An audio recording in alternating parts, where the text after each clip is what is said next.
and welcome back to the channel, back with part 9 of our Blacksad Let's Play. That's Blacksad Under the Skin for the PlayStation 4. This should be our final part, and we left off in the alleyway after following the lizard to his hideout. So we're going to pick up where we resumed there, and we're going to explore the alleyway and then finish off the story. This should take maybe about an hour, hour and a half maximum, hopefully. If it takes any longer than that, I do apologise. We'll find out when we finish. But just want to say thanks, a big thank you to everyone that is watching this. Really do appreciate it. And if you want to see more content like this, obviously don't forget to hit the subscribe button. Now let's jump right in and get on with this final part. So for those who don't know, Blacksad is a private detective. His name is John Blacksad, and he's investigating the disappearance of a boxer and the suspicious death of the boxing gym owner called Joe Dunn. You've sussed out that Joe Dunn's death was not a murder. You've since found the missing boxer, which is Bobby Yale, and you're now in hot pursuit of the culprit. I don't want to spoil too much. If you want to learn what happened in between, please go and watch the other parts. The game itself is quite interesting, quite a good storyline to it. However, it has been buggy and laggy and glitchy all over the place.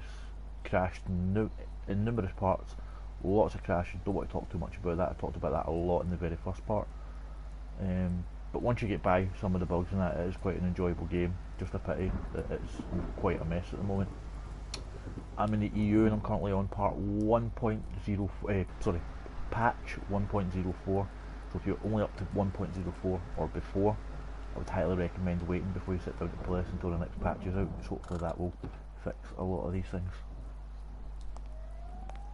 So let's see what happens anyway in the story.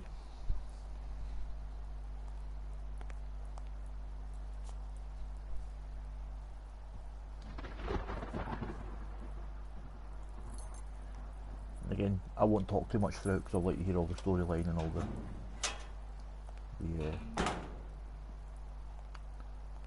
dialogue and things. That's what I was trying to think of there. Completely couldn't think of the word.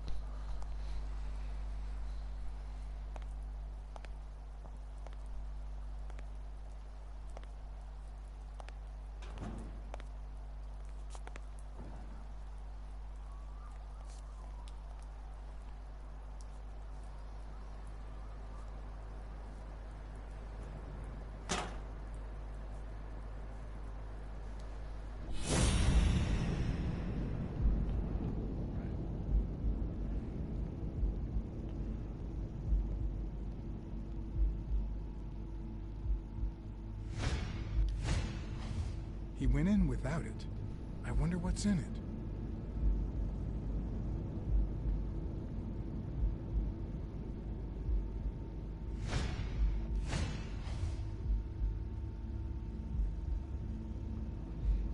And again, apologies if you can hear my PlayStation whirling in the background. I've said this in previous parts, but for some reason when this disc is in, it whirs rather loudly, or whirls rather loudly, whatever you want to call it. Quite annoyingly so. Other games are fine. This is the only one that seems to really do it quite loudly.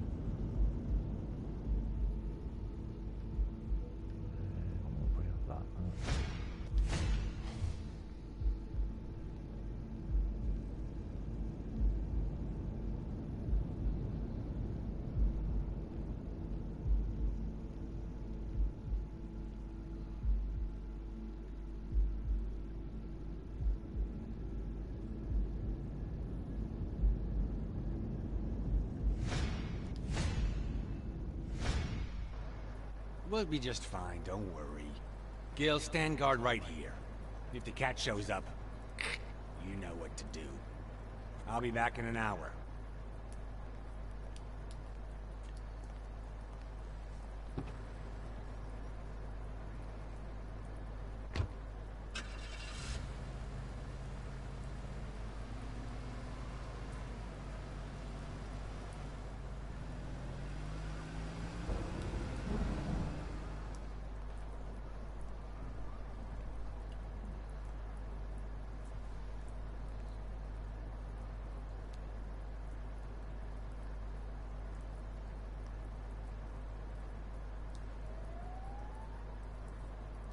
Could I take him by surprise from over there? Although I don't know how I'd get there.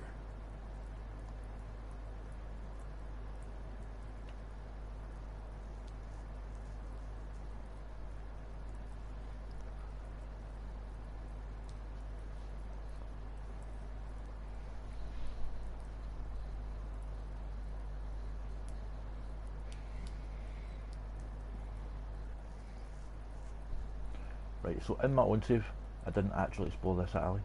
I found what I needed to do here very quickly, so I'm going to explore this alley first of all, see if we can't find any Hall of Fame cards, and then we'll continue on with the story in just a moment.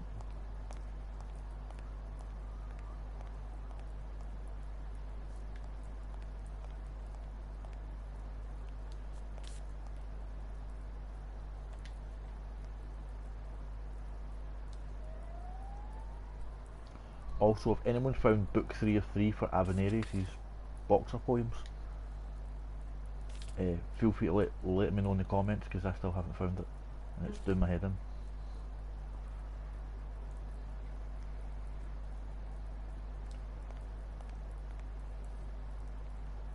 For those wondering, the reason I asked that is because there's a trophy for interacting with all the, or as many books as you can in the game, and I think I've done it, but just about, but I could not find the third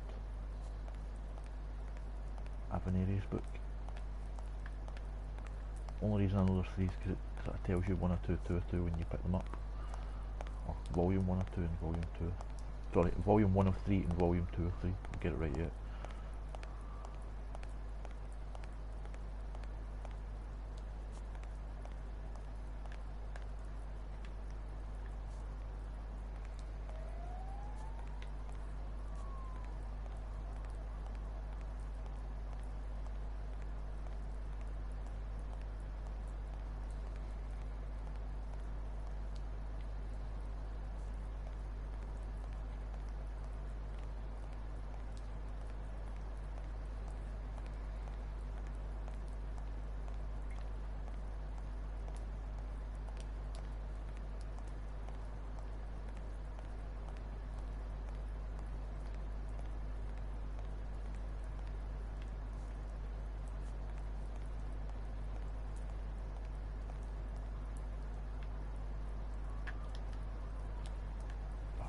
There. That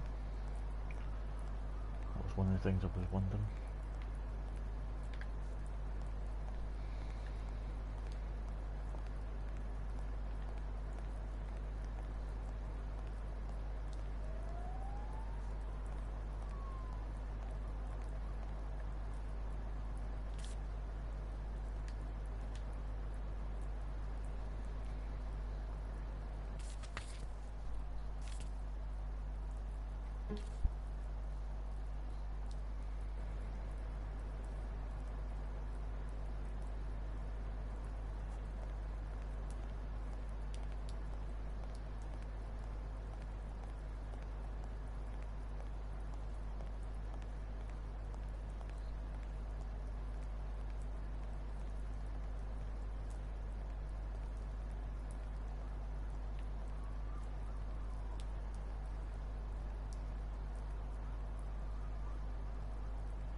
couple of things I should maybe say that I've discovered in my own playthrough. Firstly, the Hall of Fame cards, if you're playing along, you'll already notice by now, move annoyingly.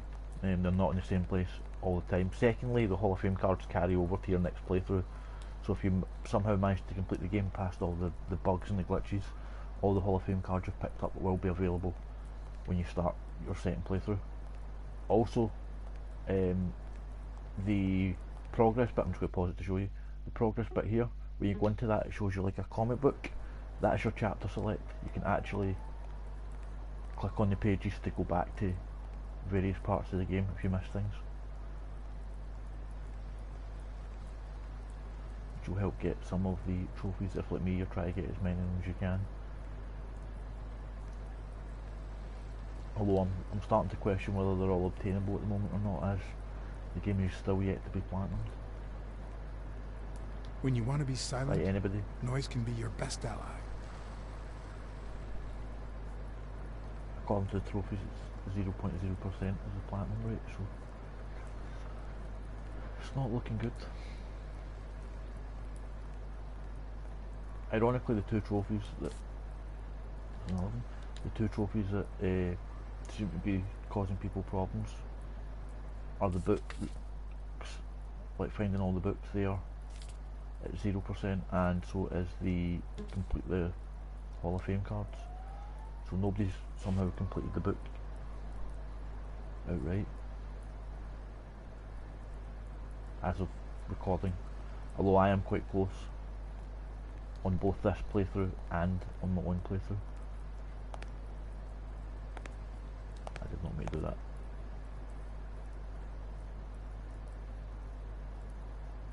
Okay, so I can walk back out of there, thankfully.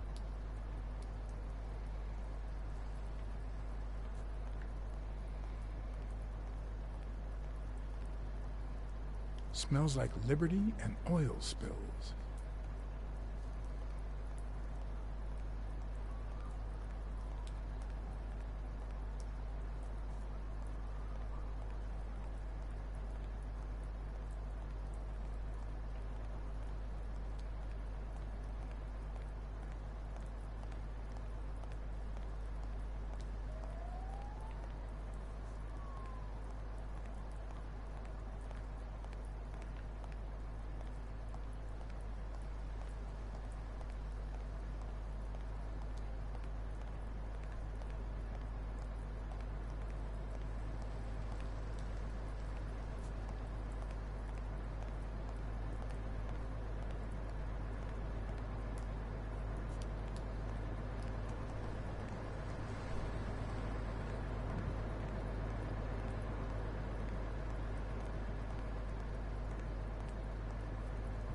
Can't go down there either.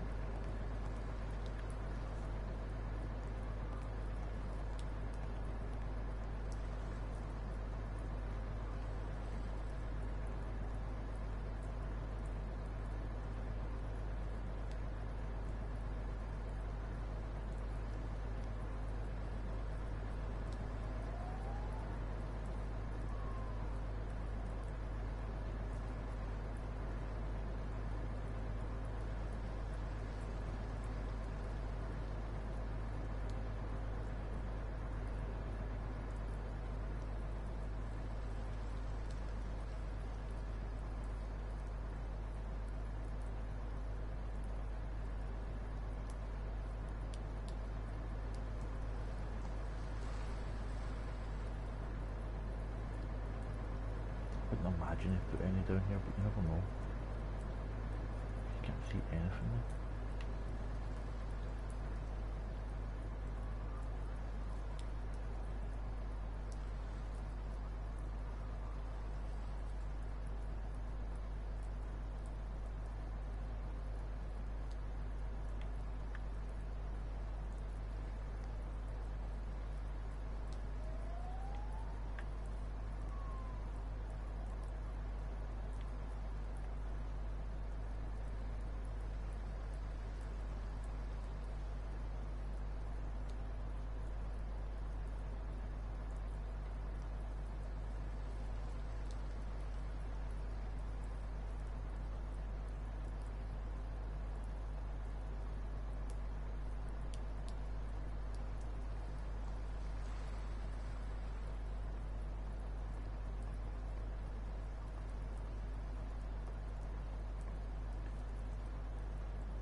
wee bit, so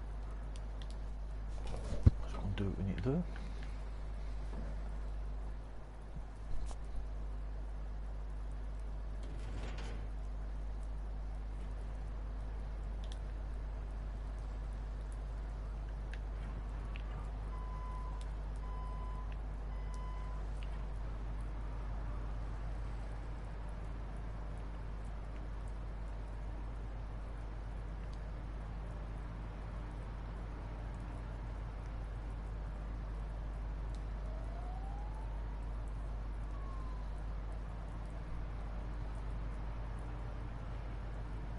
Unfortunately, you can't get back off this until you get to where you're going with it, which is why I explored first.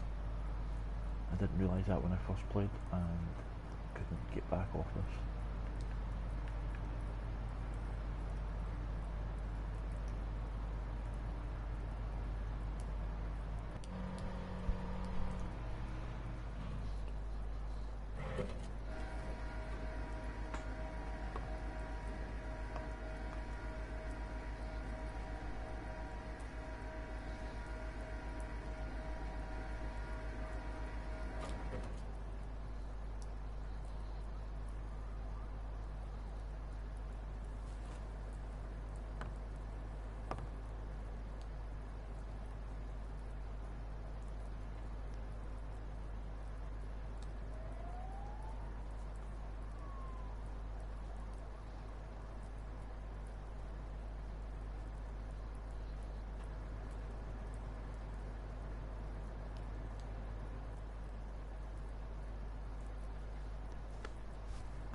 This is a trick. If you jump there, well, you can do it for yourself and see, but you'll shoot you every time.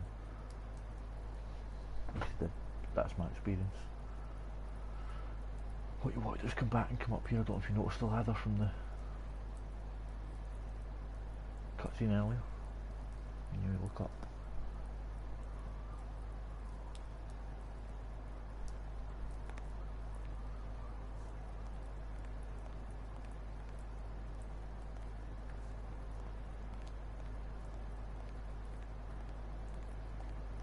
Baseball card right there.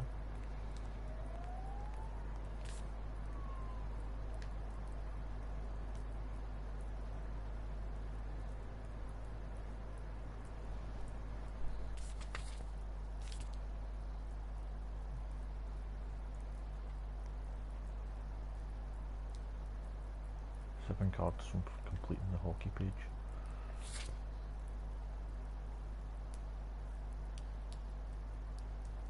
Seven from completing the boxing page.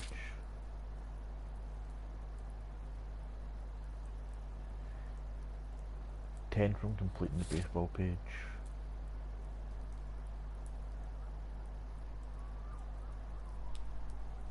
And 12 from completing the football page.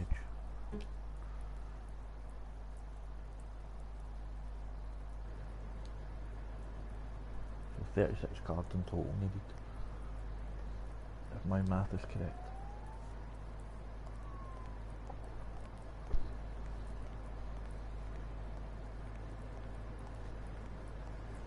So as you can hear me drinking some juice there.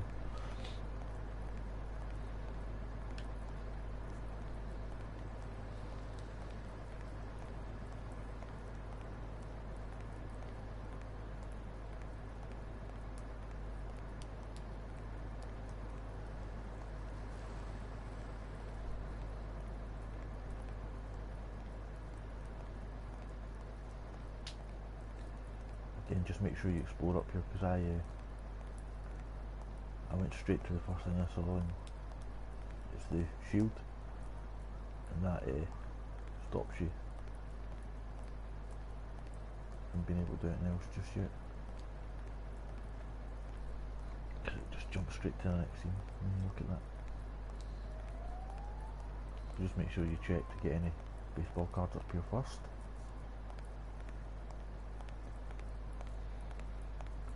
Because as you saw, there might be the odd one that's sitting about somewhere.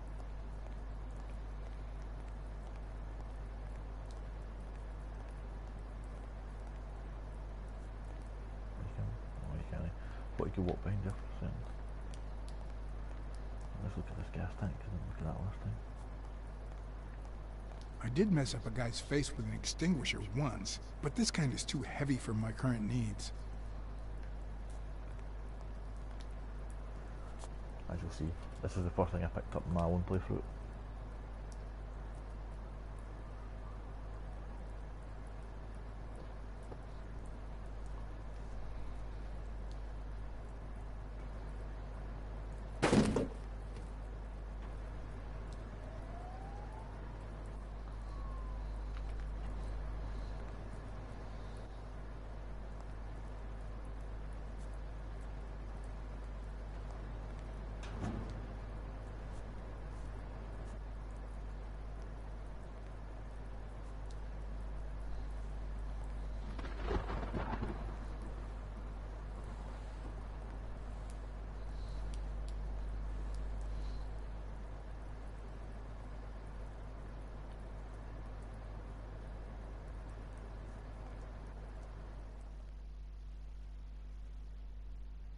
I'd love to know how we didn't see him since we were up on that roof.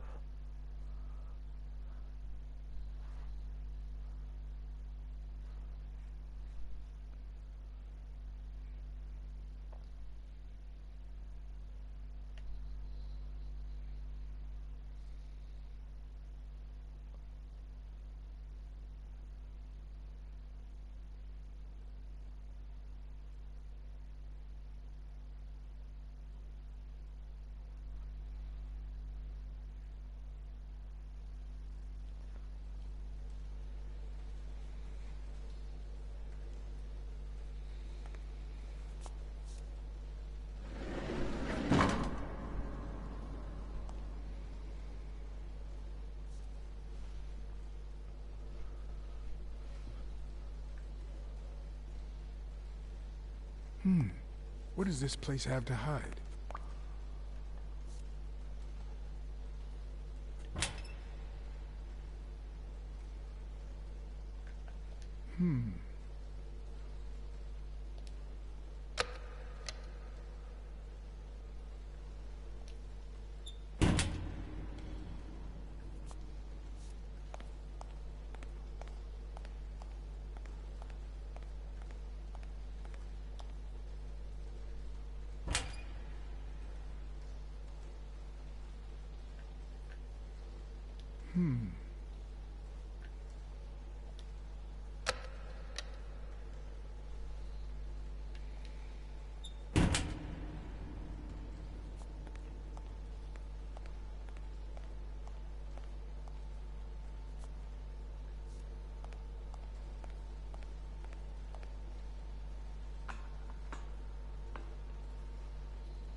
Will I need help? Who would I call?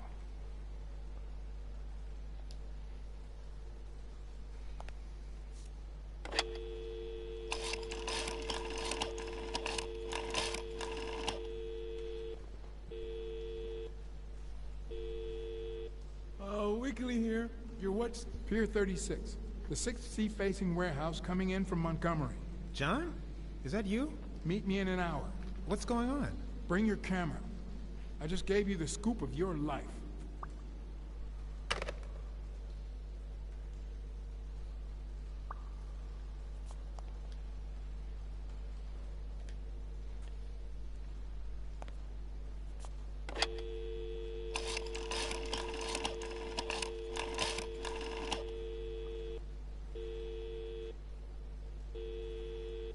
Smirnoff. Pier 36. Meet me in an hour. Blacksad? If you're coming from Montgomery, it's the 6th sea-facing warehouse. What's going on? And bring the cavalry.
According to this, the warehouse belonged to a Canadian import company.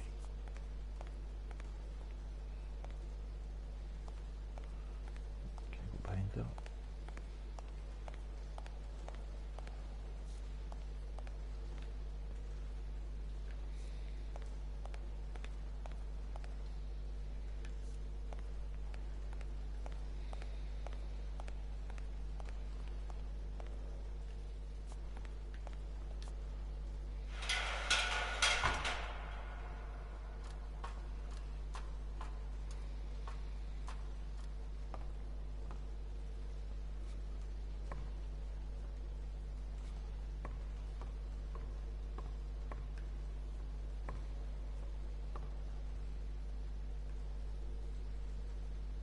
If I'm not mistaken, these are incense sticks, used in cleansing rituals.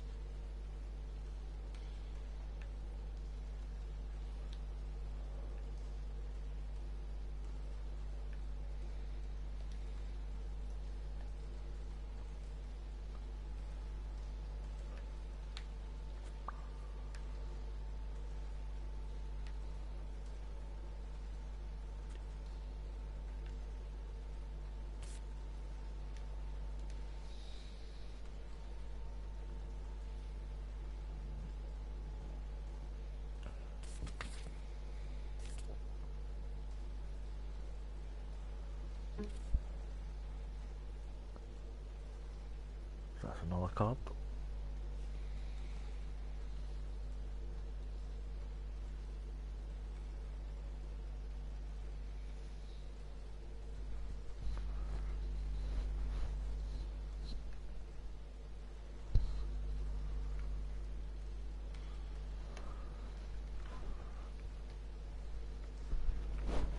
Sorry, the timer's came up on my telly. I know you can't see that, but I couldn't see what I was doing there.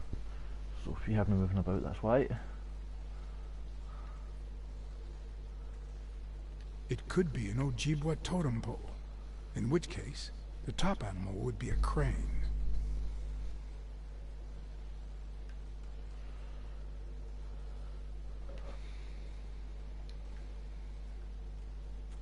A dream catcher. It's supposed to protect children during the night, trapping all evil in its spider web.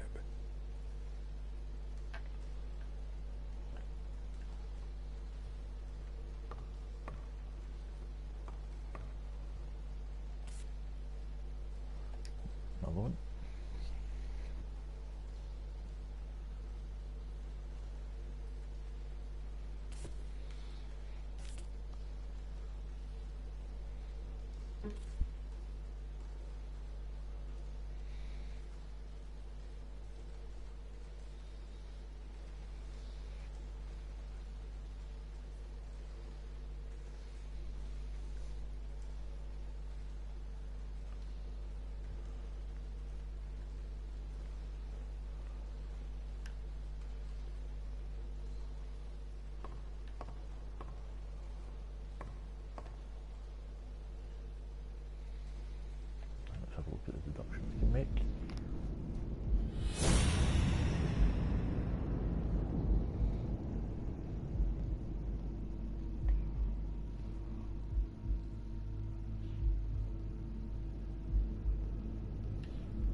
Sorry if you heard that, I managed to pull the mic out there by accident.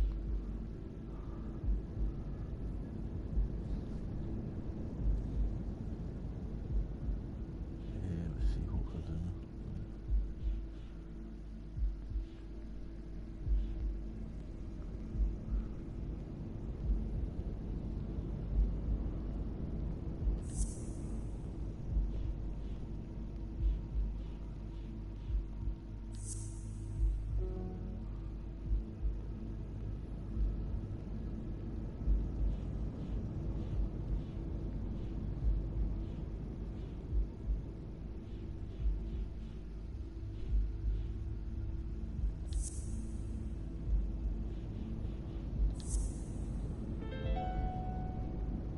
Even though I've already got the clue the further down, makes no sense.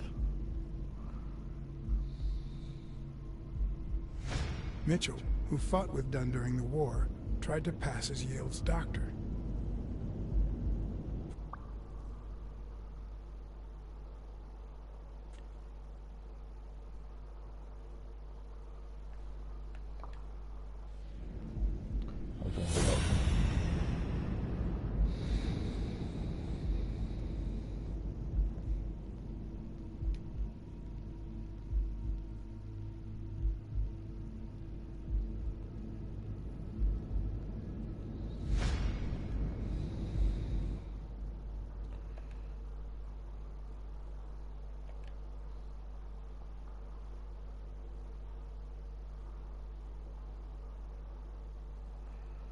This is your notebook. I don't think I've actually looked at this in this playthrough, or if I have, it was right at the start. So I'm just curious what's in it.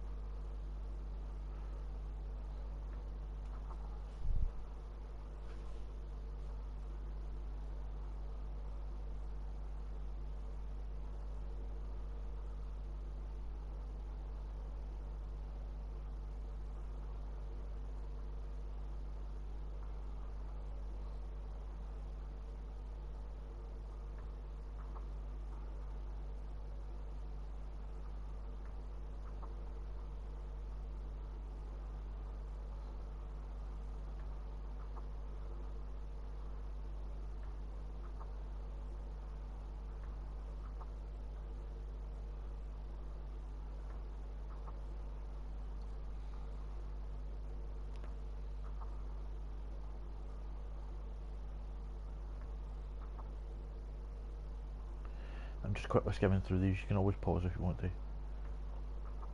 finish reading them.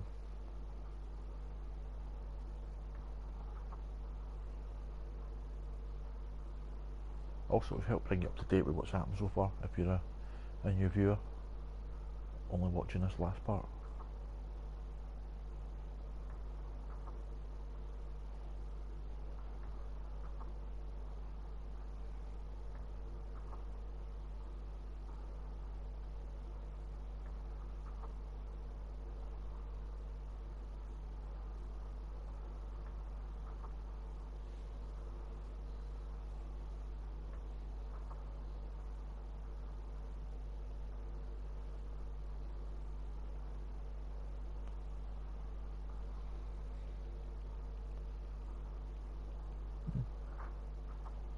Mitchell's not in the index. Interesting.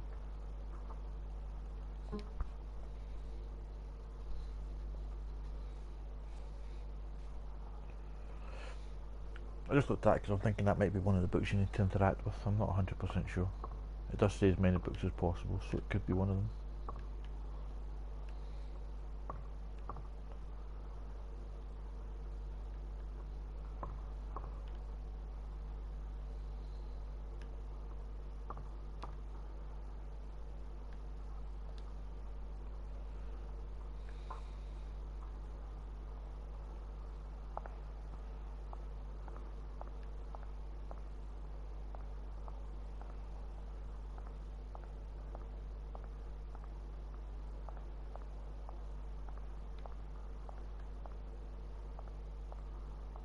Sitting down here.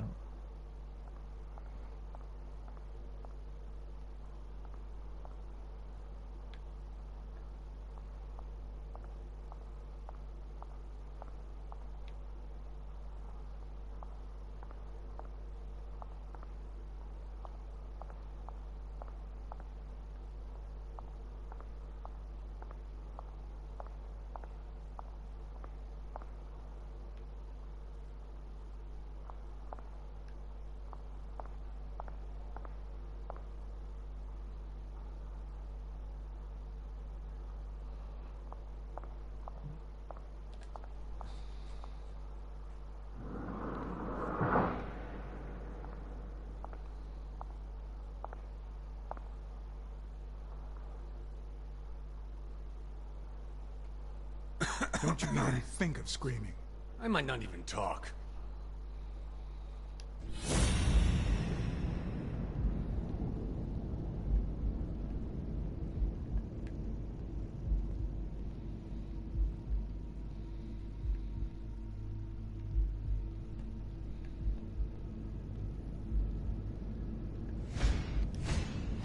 It looks like an arrowhead.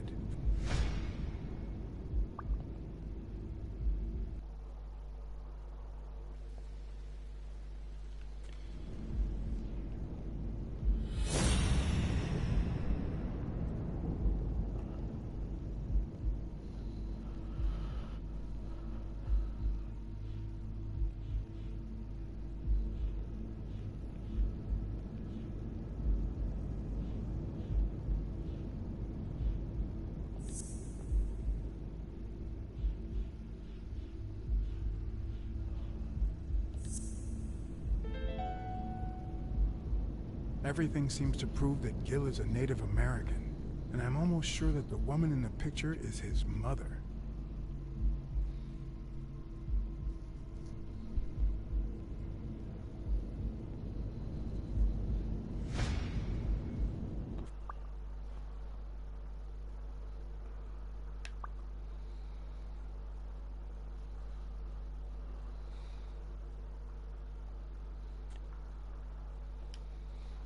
Where did Mitchell go? Mitchell? What Mitchell?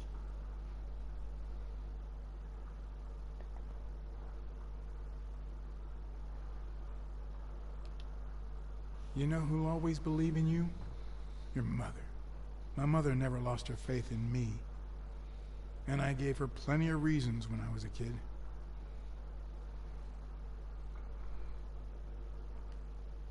It all started with something as stupid as keeping the change when she sent me for groceries. Then I started stealing fruit from the street stands. And finally, I turned to pickpocketing. Somehow, my mother managed to keep me in school until I got into college. But I never gave her reasons to believe in me then either.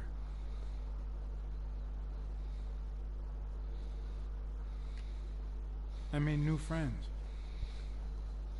The type of friends that convince you to do things that wouldn't make a mother proud. Then Pearl Harbor happened. I got drafted and sent to Europe.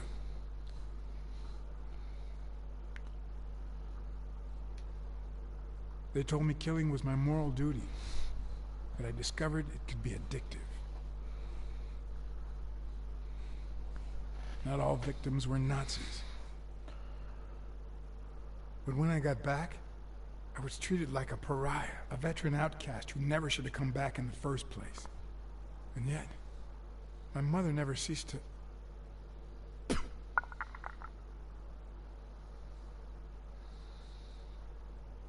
I also fought in the war. That's where I met Mitchell. They used me, like many of my people. And then they just tossed us aside. The first time Mitchell offered me to do this, I told him to take a hike. I wanted to get my act together, but I ended up begging him. I don't like Mitchell. I don't like the things he makes me do. I don't like that German rat either. But what I like least of all is myself. I don't like what I did during the war, and I don't like what I'm doing now. Do you know what it's like to kill a friend for the sake of the mission?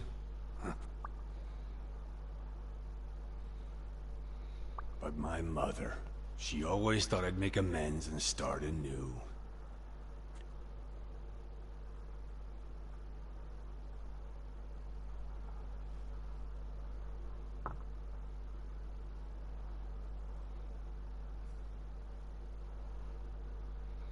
Maybe it's time I did just that.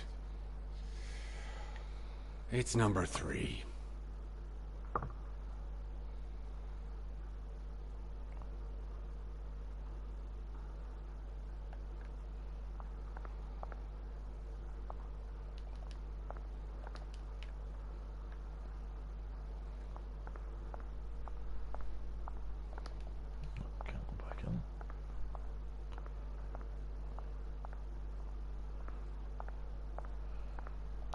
what happens if I use it at number 3? But I never thought of trying these ones.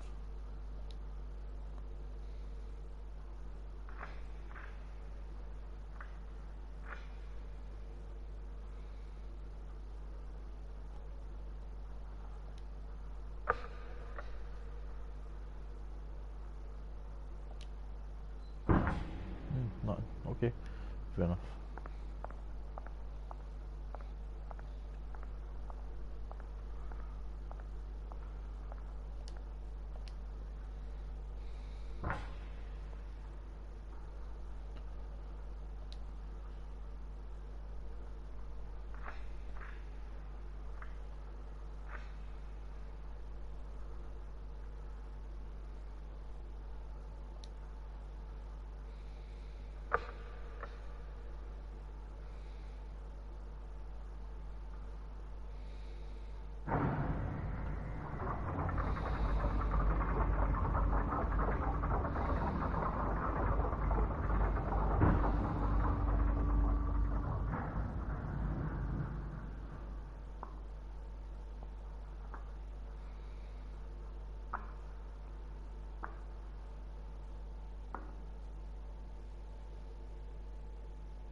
Right, now down here you can do the trophy, a trophy for Brunhilde. I'll show you how to do that in a moment. I'm going to search the lab first, but if you watch on you'll get to see how to do a trophy in a moment, and I will explain when I'm actually doing it.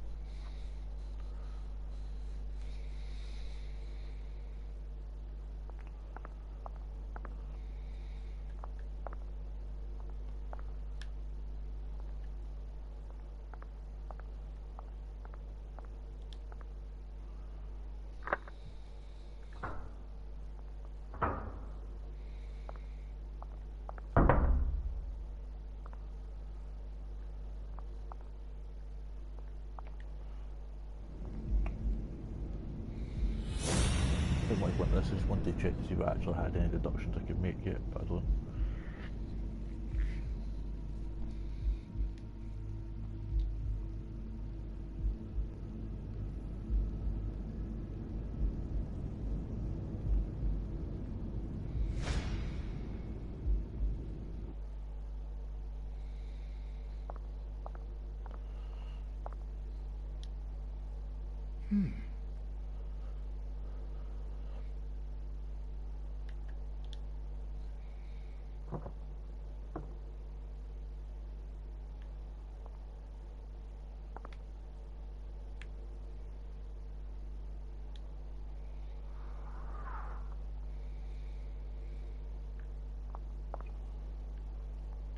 Just noticed that.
Subject, Brunhilde Gruner.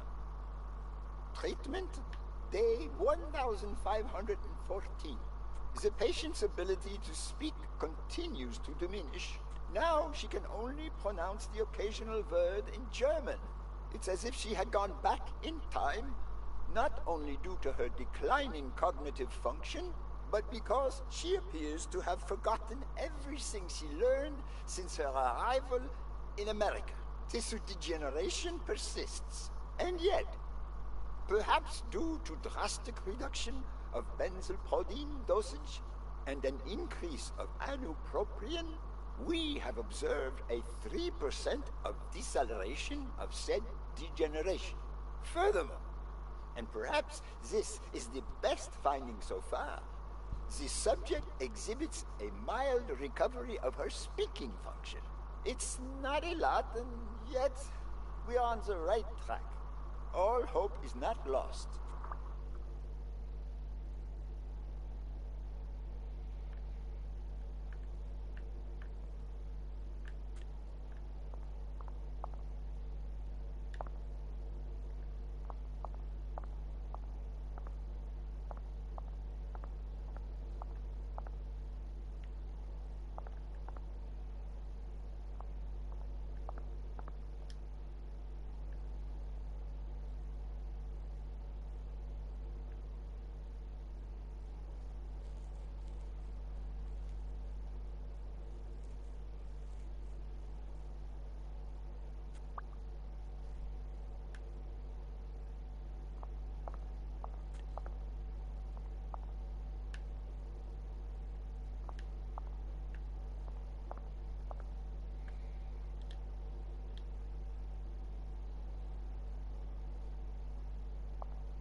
Subject, Craig Spano.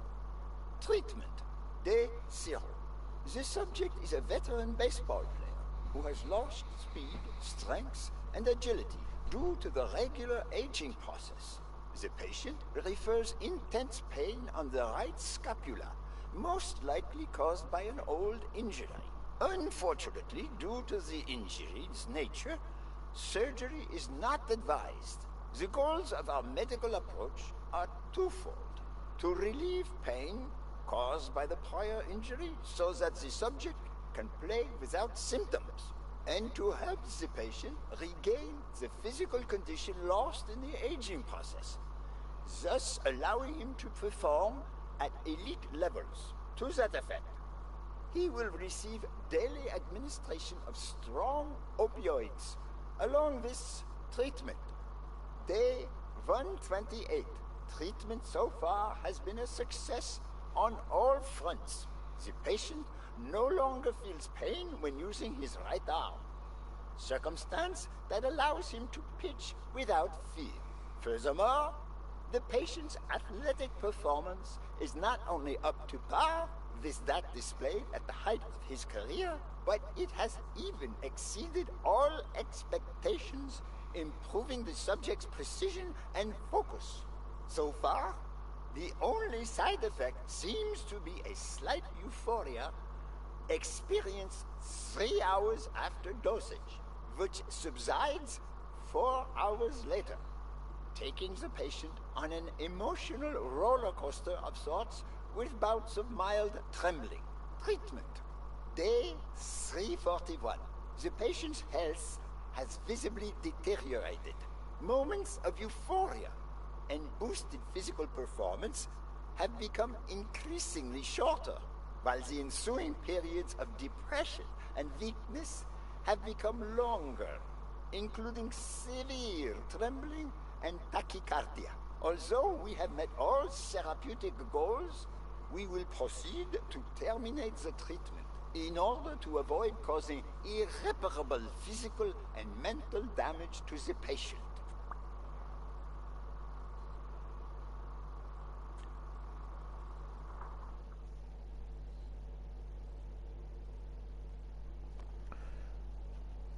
So for those only watching from this part, like, it's basically Spano's a monkey you saw sneaking in behind us. We get introduced to him in the previous Let's Play Part 8, I think it was. So you should go back and List watch of that names, for that backstory. somehow related to chemical agents?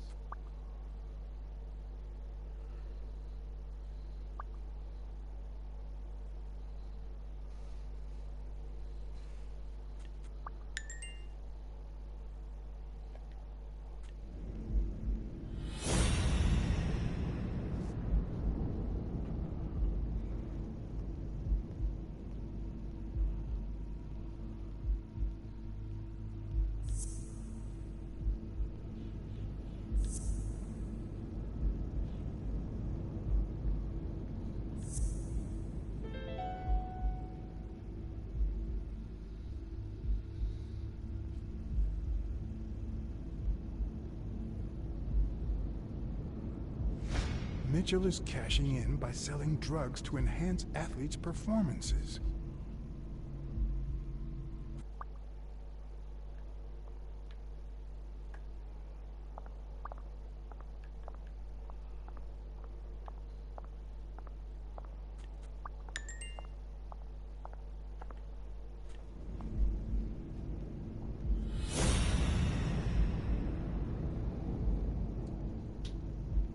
So let's see, what's this one?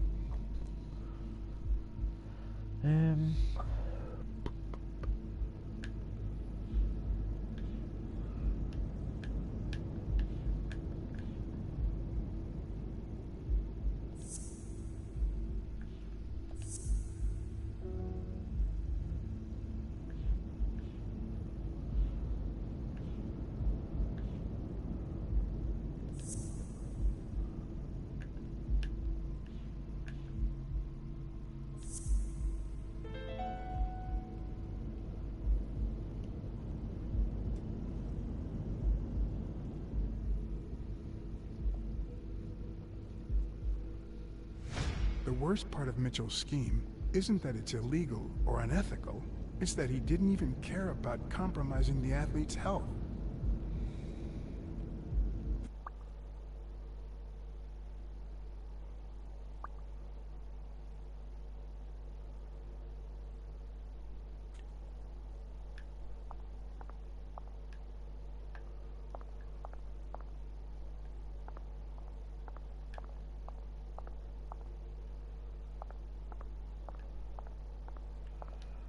Right.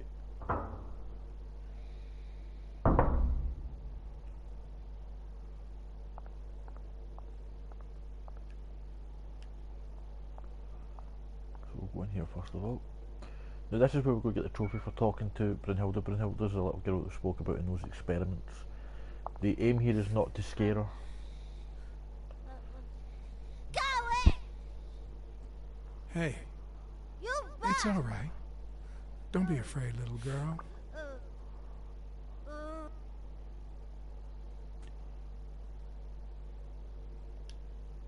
I'm a friend, okay?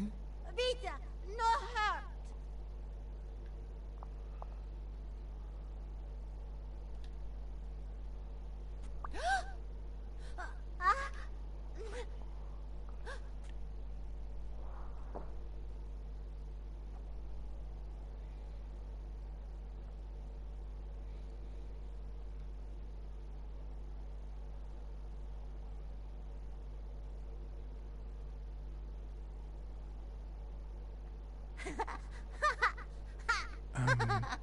Once upon a time... Once upon a time, there was a brave, seafaring little girl called... Brunhilda. Hi, my name is Brunhilde, and I'm very happy. said Brunhilde. And then Brunhilde, who had a beautiful name, Really beautiful. a really beautiful name, ran into someone very special. Oh, who was it? A sea cat called John. I'm a sea cat, my name is John. Hi, John the cat. I really like sea cats. Hi, Brunhilde. I'm going to use my seafaring wisdom to help you. Bake some delicious pies. I love pies. Which is your favorite? Wow, that's a very hard question.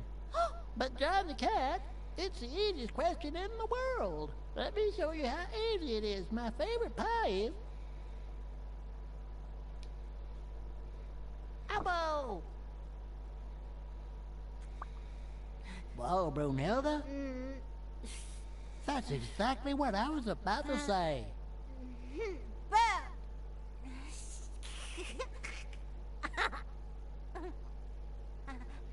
Bernd, John, Brunhilde, Fund.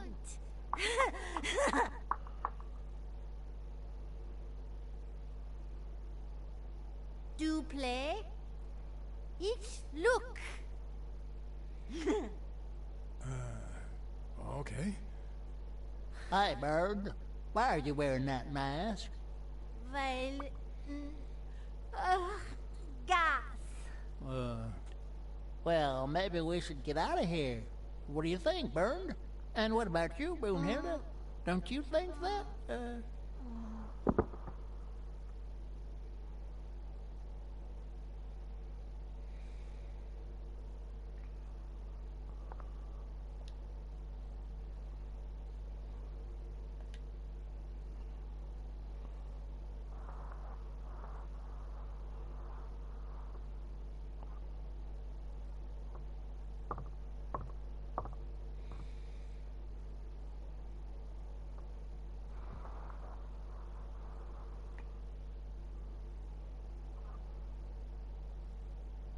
That's just creepy.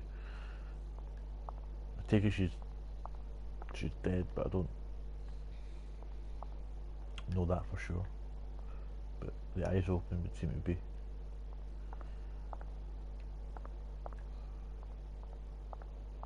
Oh, hello, baseball cards. Almost missed that.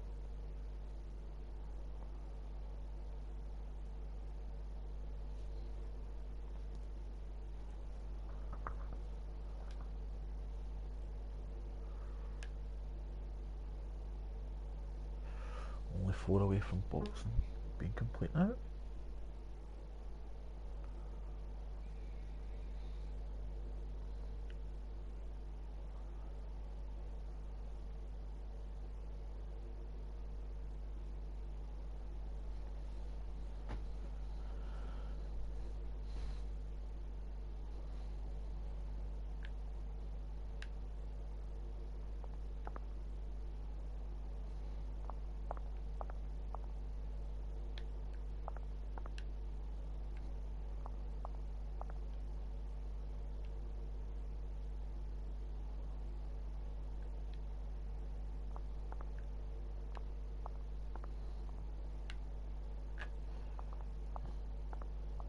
Can't even look at any of those books.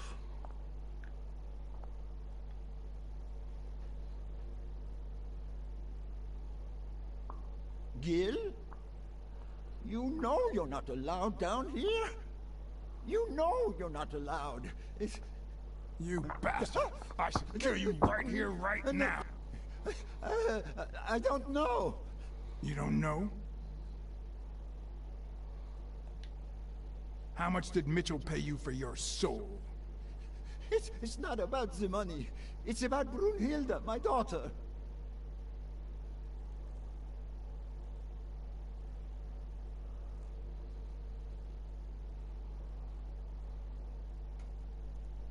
She was born with a degenerative disease, a rare condition similar to the Engelmann syndrome.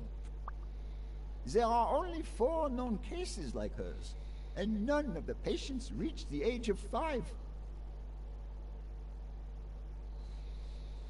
But I couldn't give up. I continued to research and found something. It didn't make her better, but anyway, that same treatment used on healthy subjects seems to improve their stamina and their reflexes. It also seems to improve their pain threshold.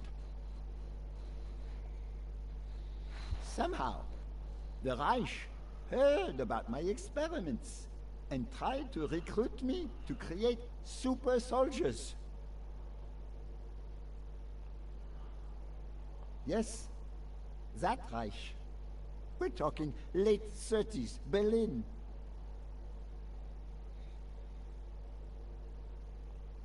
I escaped with Brunhilde and came to your country. But the American military also heard about me. I spent the entire war experimenting with drugs on soldiers. Some were highly effective, I must say. When the war was over, my experiments were discarded. I was forbidden all access to the drugs, and Brunhilde got worse. But then God sent me Angus Mitchell. We had met during the war, and he came to offer me a deal. I would make drugs for athletes, and he would sell them. With my earnings, I could pay for Brunhilde's treatment.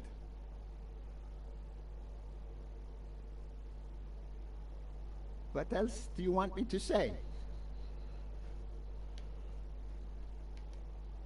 I noticed Yale's name appears twice on your list of athletes. One mention was crossed out. Why? I don't know. A couple of months ago, Mitchell told me to prepare pills suited to his profile.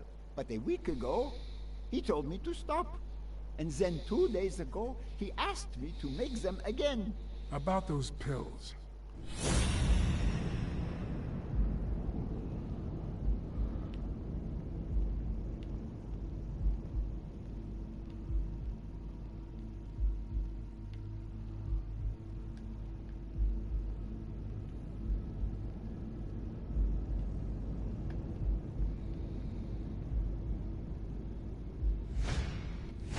What is he looking at?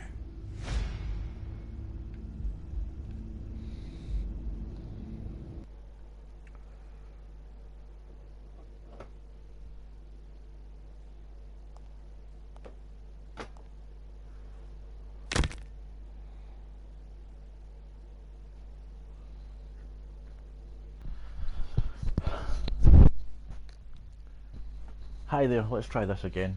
Basically what happened was the game just crashed and that's ended the recording somehow.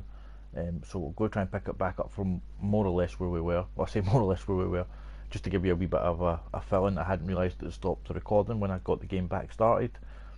Played through it to the end of to the end of the playthrough, only to check back in the footage and realise it had stopped at this part where it first crashed. It's crashed about 7 times, 8 times since then, so I'm not guaranteeing we'll get through it on this little bit, but we will try.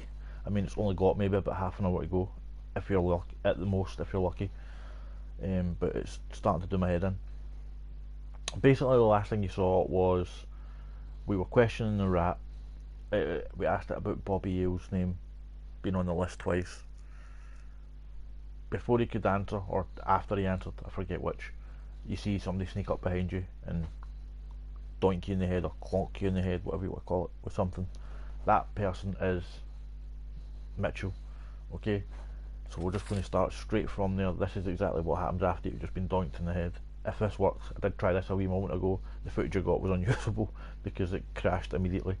So let's just see if it works. Using chapter select to go into it, in case you wonder what the comic book is. That's the progress menu, which is the chapter select. If you watch my playthroughs, you're probably familiar with it. I've had to use it to fix numerous crashes and hanging bugs already.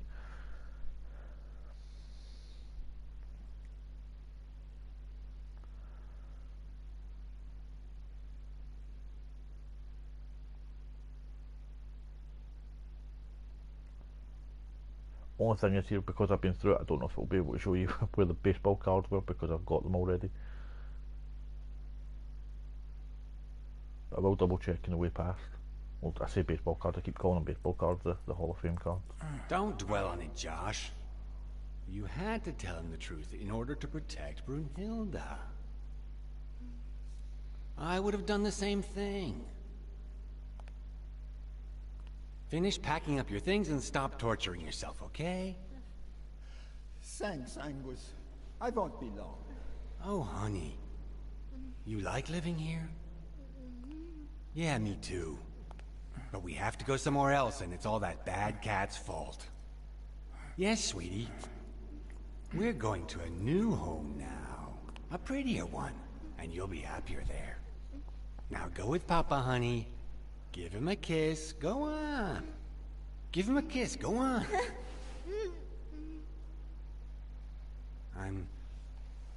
I'm sorry about this, Josh, but we gave it our best, didn't we? Huh? What? What do you mean, Angus?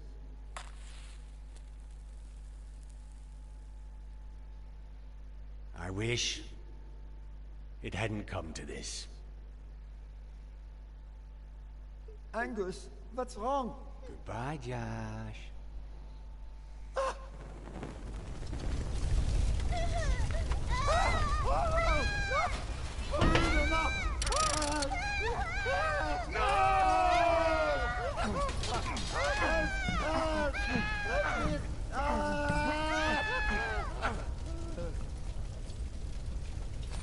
There's a rather daft glitch can happen here where, although you're handcuffed, you're somehow hovering in mid-air and it just breaks the game. I hope you're happy, you son of a Seems not to be bitch. happening here. They were good people.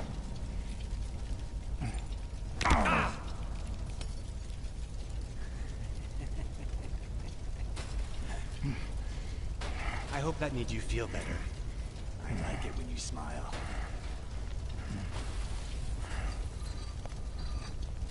You're so far from the truth. What the?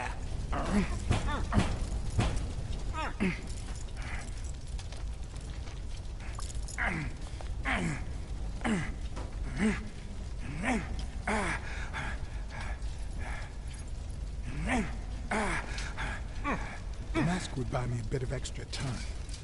The question was, how much?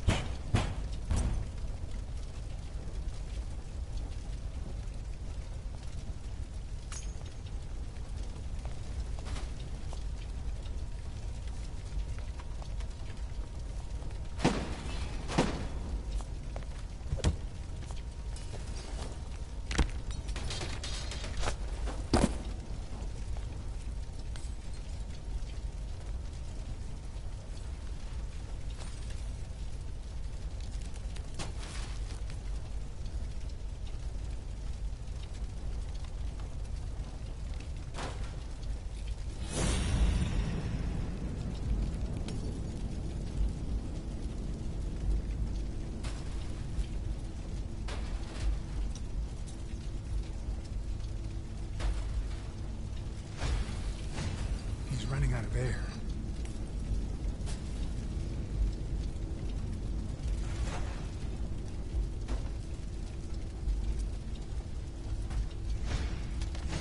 Spano? Spano just ran out that way.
Surely that would have cut through that metal fan going that fast would have cut through a baseball glove. Not that I know that for a fact, 'cause I don't know what a baseball glove is really made of. I assume that it's just leather, so that should have just sliced right through it.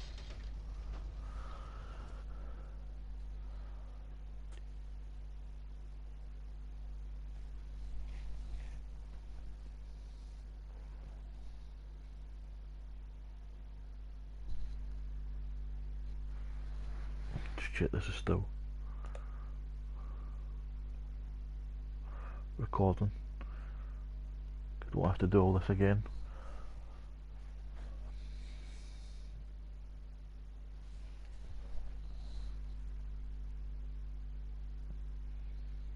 It's annoying, I should have checked the last time.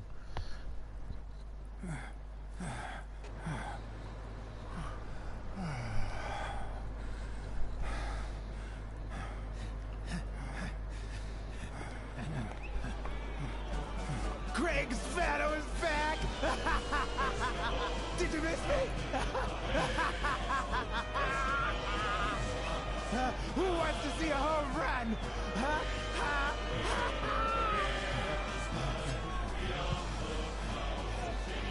Now you're gonna see.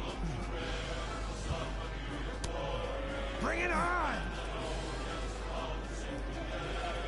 Let's go!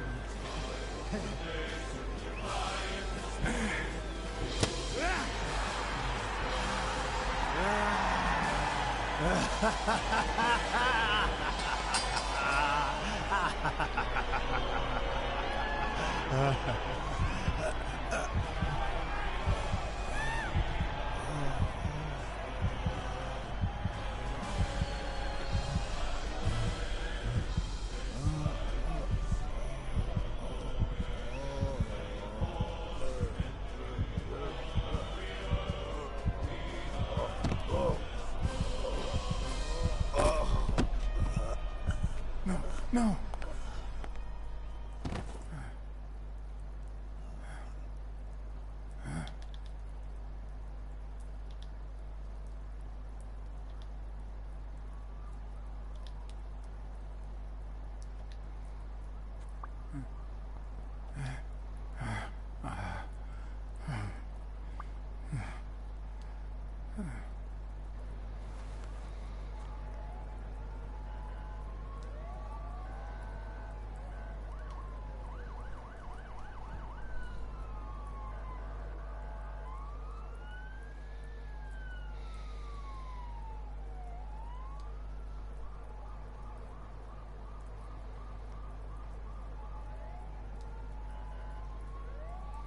Don't torture yourself. You did everything you could.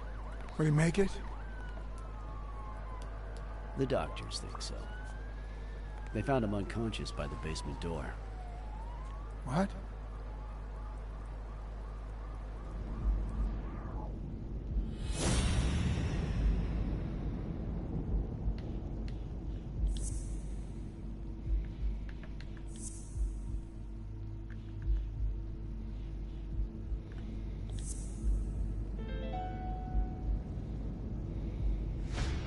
Could Gil have blocked the basement door from the outside to kill Mitchell? You think? That's a serious accusation. Are you sure, or is this just a theory of yours? It's just a theory. Let's hope we get the truth out of him. Huh. You think Gil was involved in the previous murders?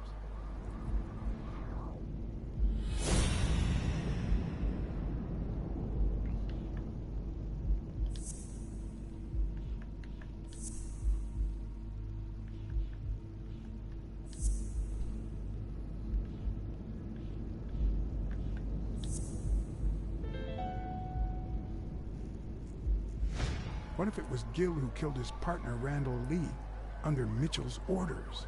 Another serious accusation. Are you sure? No, I'm not sure yet. But it very well could be the case. Wait, couldn't Mitchell be Randall Lee's murderer?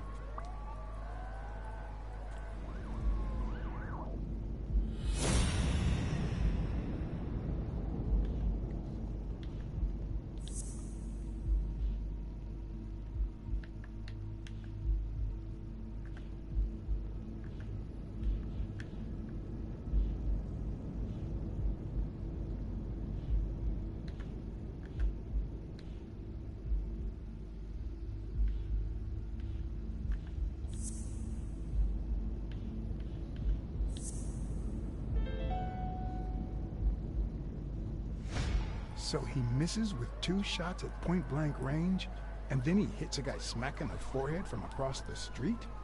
No. Mitchell is not the sniper who wiped out Randall Lee. Yeah, I guess you're right. But we still don't know what caused Craig Spano's death.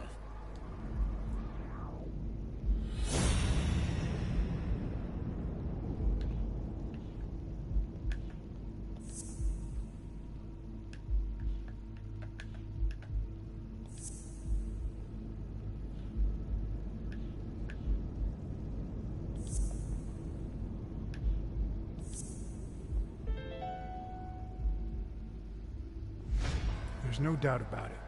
Spano took drugs from the lab, and they killed him. But if that were true, how many more athletes are in danger? And most importantly, who are they? Is Bobby Yale involved?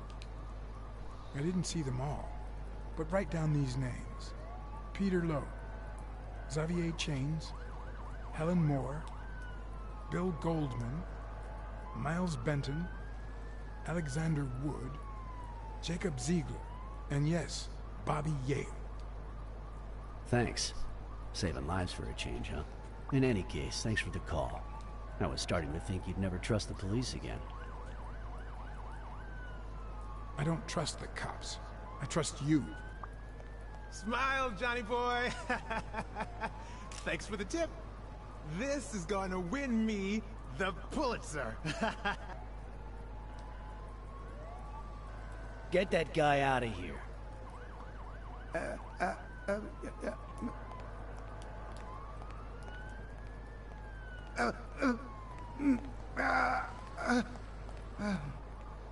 All right. Let's get this over with. When the war ended, Mitchell convinced Grun to use his super soldier drugs on elite athletes. Somehow, Dunn found out about Mitchell's scheme. So when Mitchell heard that Dunn was onto him, he ordered Randall Lee to kill him and frame Yale for the murder. Then, he made Randall search Dunn's house and the gym for any incriminating evidence he might have had against him. The poor cleaning lady died almost by chance. When you stuck your nose in the case, he tried to scare you by sending his thugs to give you a beating. And when that didn't work, he asked Randall Lee to finish you off on the gym rooftop. But Randall not only failed, he got captured. So Mitchell ordered Gil to put a bullet through his head, which only made Gil upset. You kept getting closer and closer to the point of discovering his headquarters. When Mitchell realized he was cornered, he burned his bridges by setting the lab on fire, along with Dr. Grun and his daughter. Gil saw the opportunity to get back at Mitchell, so he blocked the only exit so that he would also die in the fire. Did I leave any loose ends? Just a few. But don't worry about it. I'll take care of them now. So I guess thanks for everything.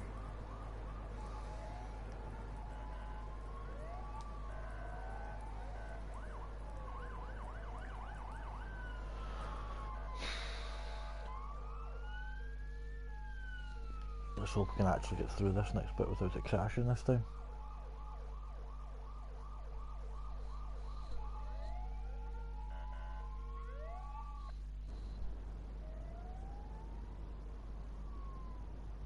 Oh, sorry, it's not this wee bit, it's what comes after the talking to the people we talked to.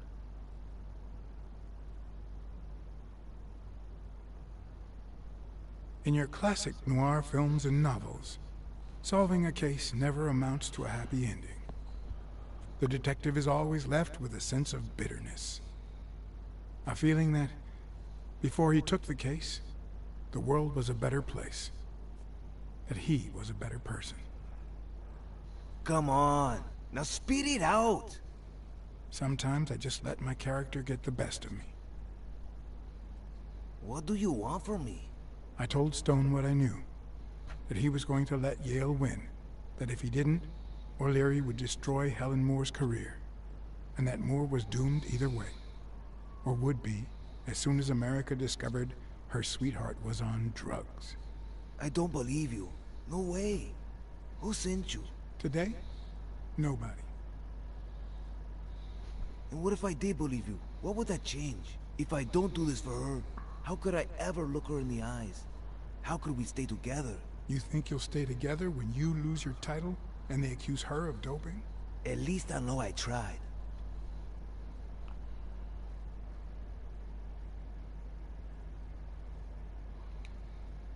The drug scandal is bound to rattle the entire sporting world soon enough. At some point, the police will have to take it seriously. If you let Yale win, and they find out about O'Leary, you might even lose your freedom. It's not the worst thing I can lose.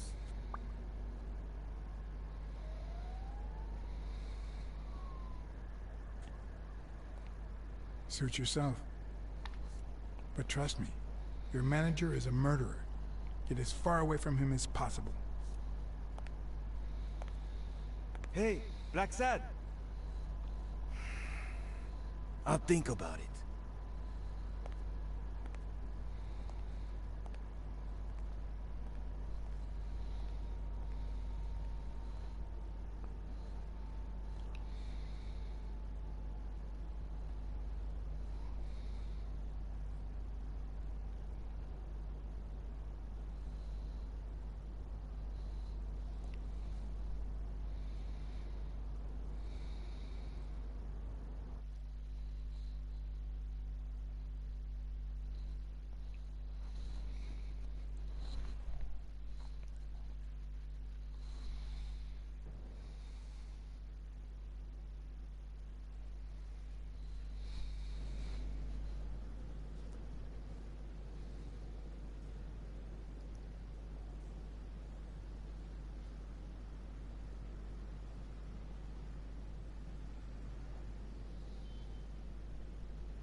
Yale confirmed to me that Dunn found out that Mitchell was giving him meds.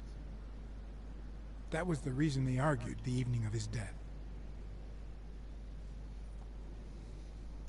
In fact, I was clean at the time. Hadn't used for days. I didn't want to go down that road. I wanted to follow Joe. But he discovered everything. He didn't believe me when I said I had nothing to do with it. But you used again. Only after his death. I needed to cope. But the drugs gave you a panic attack. Yeah. But I've been clean ever since. Mitchell gave you the pills when he stopped by the hospital. Hence, your miraculous recovery. Are you planning on taking them before the fight? Don't do it, Bobby.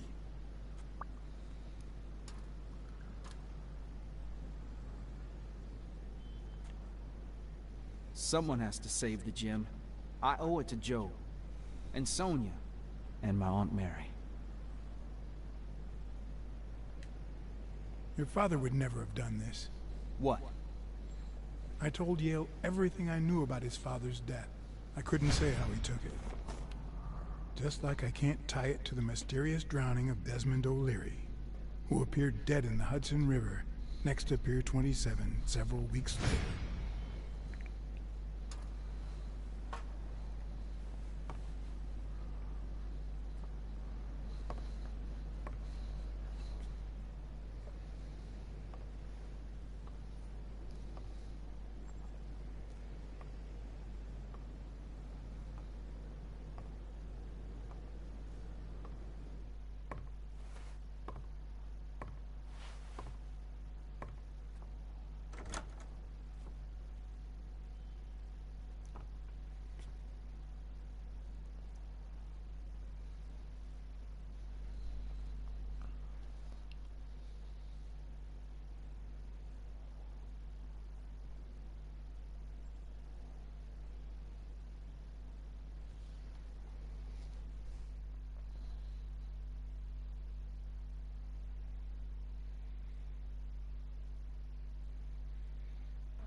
Stone and Yale hadn't taken away the bitterness I felt.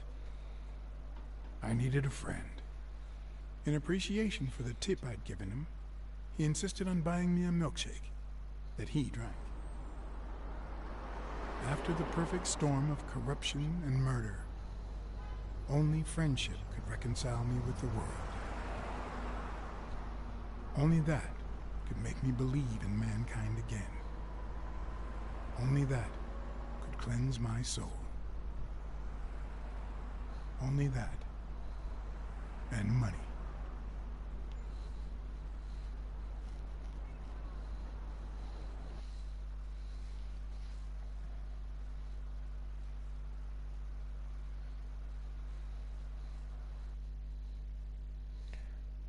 You notice how he said weekly drink the milkshake? Yeah, he's holding the milkshake glass in that cutscene. Or the tumbler in that cutscene. And weekly isn't. So many plot holes and bugs. In your standard noir novel, Yale and Stone would be punished for breaking the rules. There would be justice for Sonia, the victim. But this was the real world.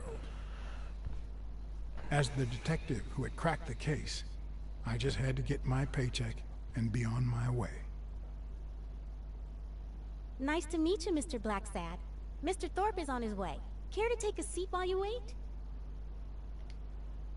I guess I'll just have to wait. He'll be here in a minute. Please, take a seat. So I get to the end of this bit and this is where it crashed, like literally, like once you get through this whole scene you've got about 5, maybe not even 5 minutes, maybe like 2 minutes of juxtaposition, like cutscenes and stuff to show you what happens, but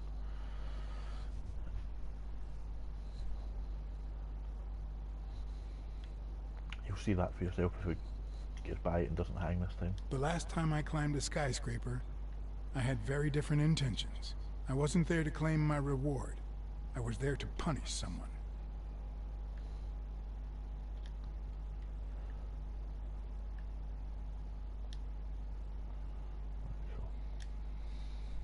No matter how many curveballs destiny throws his way, he always manages to land on his feet.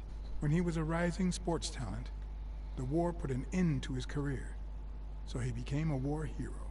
After the war, he didn't end up like Gil or like me. He became an elite athlete, a Hall of Fame football star.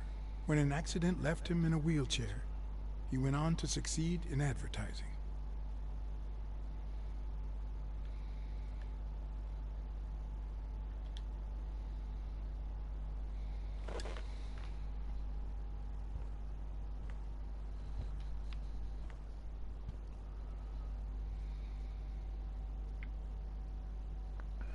There were some baseball cards in this area, which we'll get to in a bit. I say baseball card, Hall of Fame cards, but I don't know if they'll still be here because obviously I've now since completed this playthrough and I'm using chapter. I had to use chapter select to go back, as I said earlier. But I will point out the locations of where they were if they're not there this time, just in case they're there for you in your game, even though they do respawn randomly in different places, so they might not be in the exact same place in your game. Anyway, list of names and his advertising campaign. No, that's not possible. But what if Tim Thorpe was somehow involved in Mitchell's operation? Mr. Blacksad? Mr. Thorpe is running later than expected, but he insists on meeting you, if you don't mind. Sure, as long as you help me fight off this boredom. That's not in my job description, but...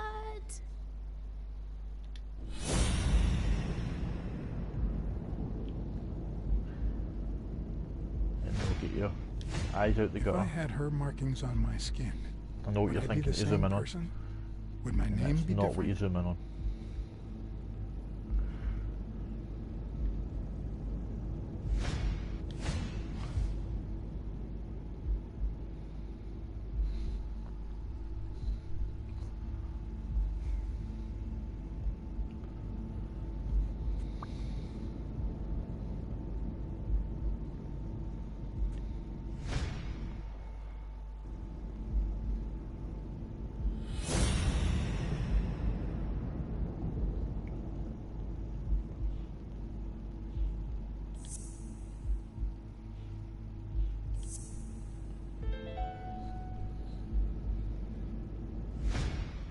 If my hunch is right, there should be a meeting with Mitchell noted somewhere in Thorpe's agenda. How long have you worked for Tim Thorpe? Almost 3 years. And I hope it lasts. Has anything odd happened at the agency lately? Not on my shift. Perhaps the oddest thing I've seen is a bored detective asking a lot of questions.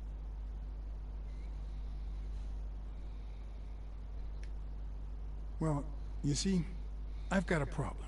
In order to figure out how much Mr. Thorpe owes me, I need to know what day I started working on the case. But I can't remember.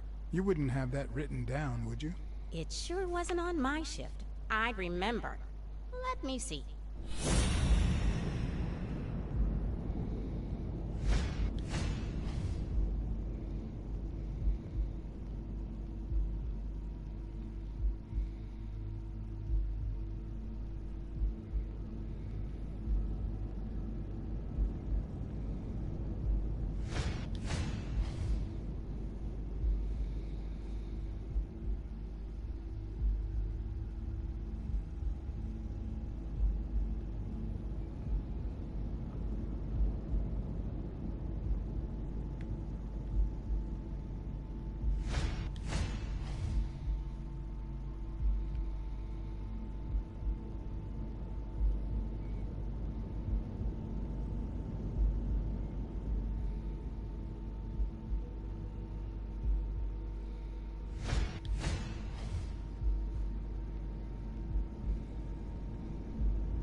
What?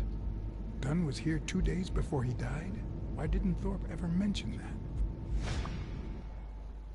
I'm sorry, but your name's not on here.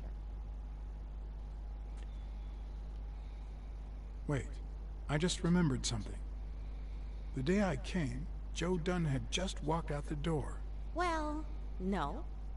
You don't have any appointments. Although, I guess I could have forgotten to write you in. Mr. Dunn, who's usually very kind, left in a flurry. He even slammed Mr. Thorpe's door. Okay. Now I know I have to get into Thorpe's office. And he didn't even say goodbye. Yes, that was the day. You don't recall me because the minute I saw Dunn stomp out, I followed him. I never actually came in. Of course. That explains it. No doubt. So, since it looks like Mr. Thorpe won't be here soon, I think I'll go take a walk down the hall. Gotta stay in shape.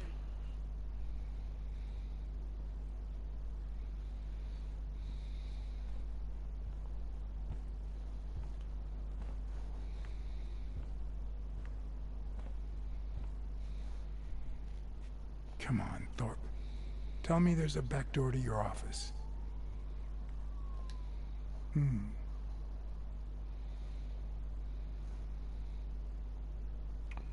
So back doors through the meeting room. And we'll be in through the lobby to both rooms. But there is another.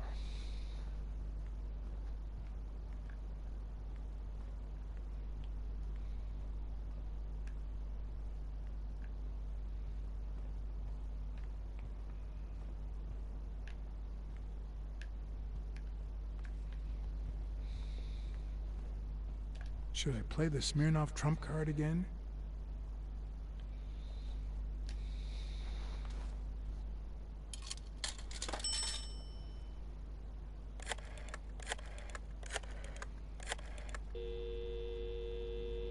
Smirnoff didn't know what to think.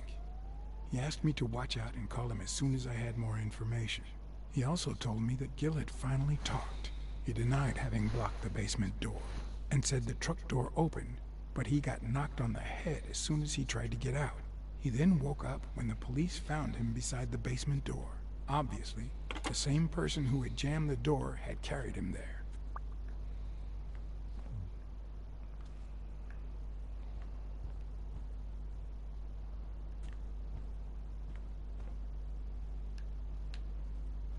Okay, so the Hall of Fame cards are not in the same places, or at least they're not here anymore. It must have counted for me to pick them up the last time. There was one on that planter.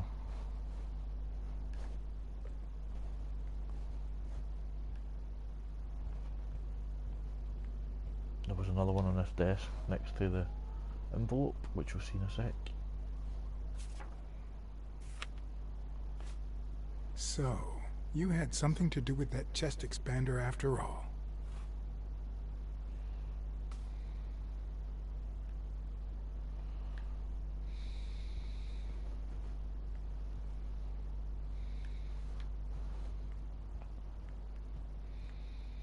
If Weekly were here, I'd have to tie his hands behind his back.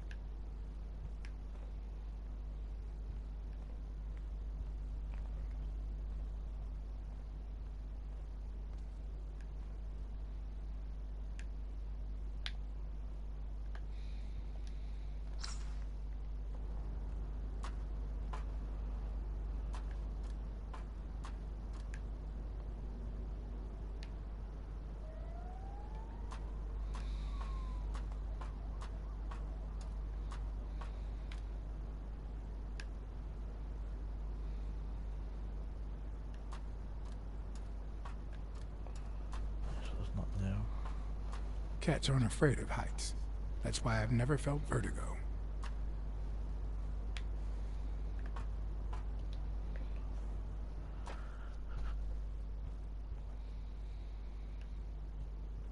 Okay, so the next card was on that flowchart. In my experience, when something sitting at looks the bottom really right good, of it there, on the wee it ends tray up thing. smelling really bad.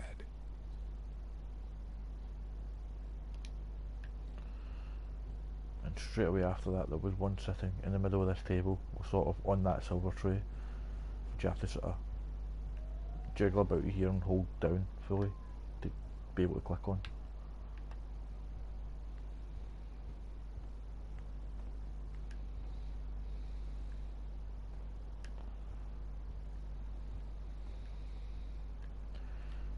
I don't see any I've missed.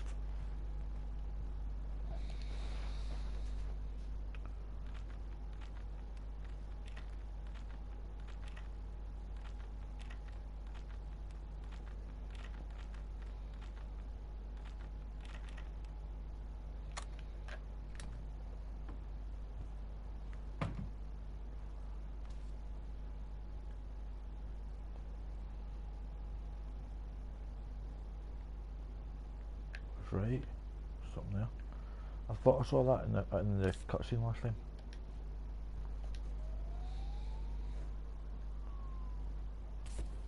So there's one that I had missed.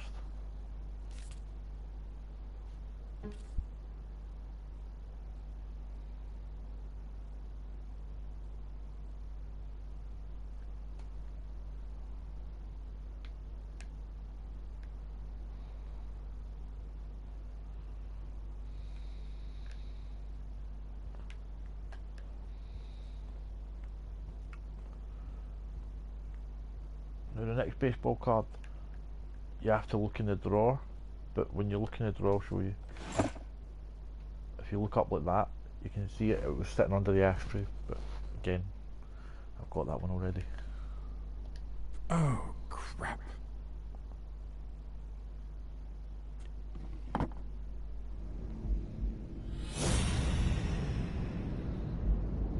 Why am I surprised?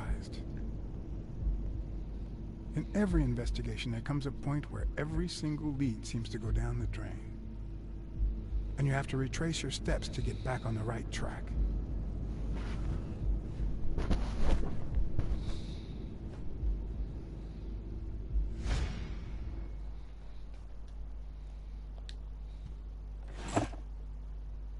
Of course.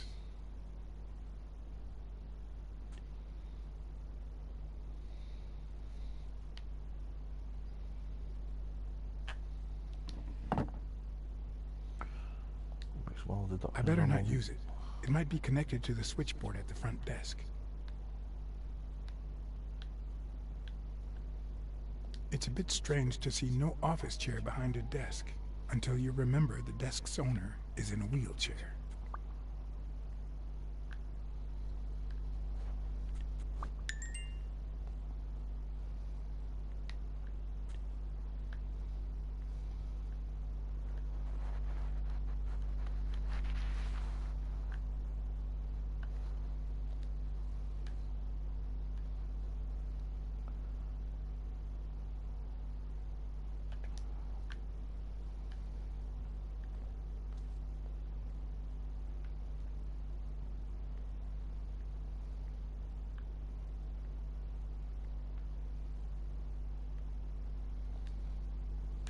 But one of the strengths, the accuracy of his throw.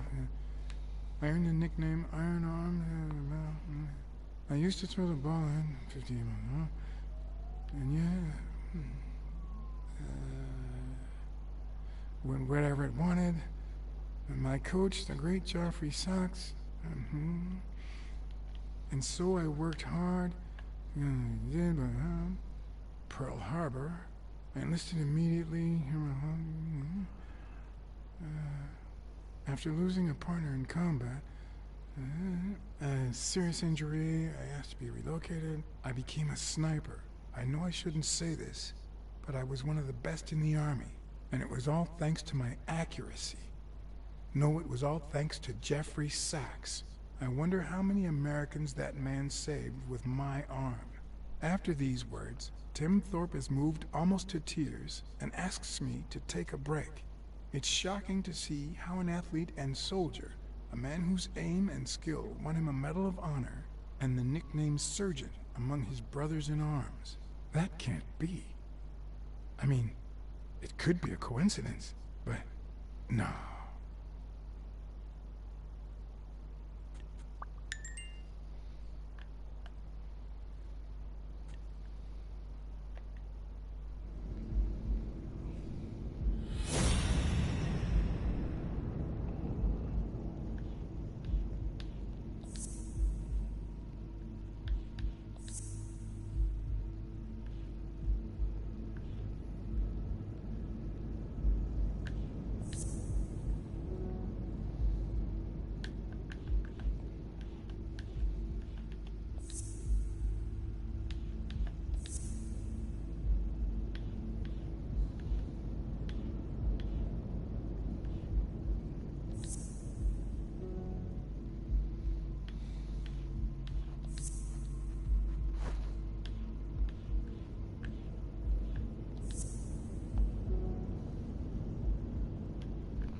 Remember what this is?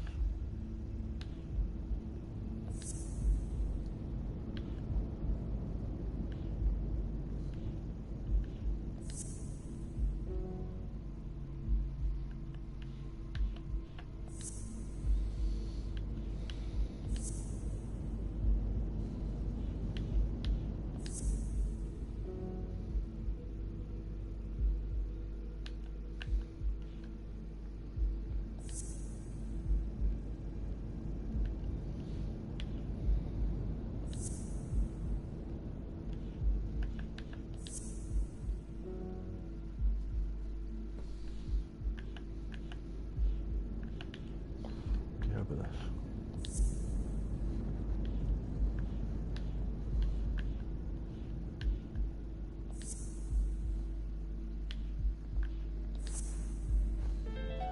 There we go. That's one deduction.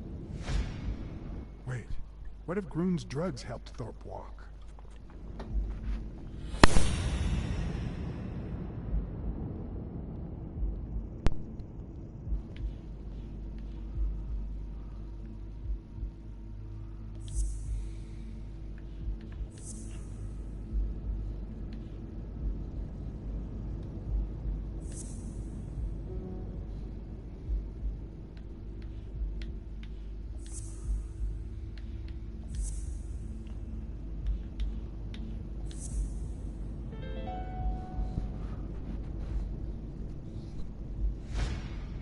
That's it. Thorpe is the man behind the whole drug operation.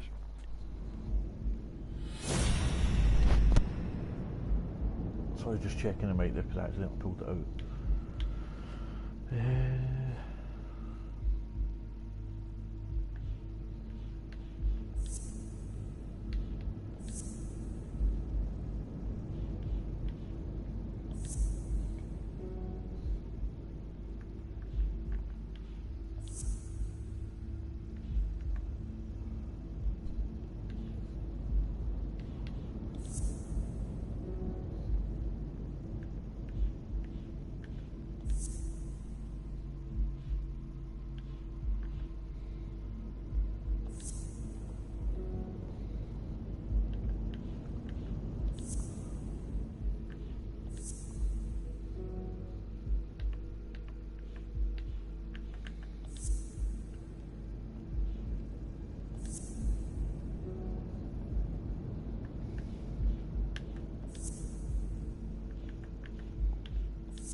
Of course. It wasn't Mitchell or Gil.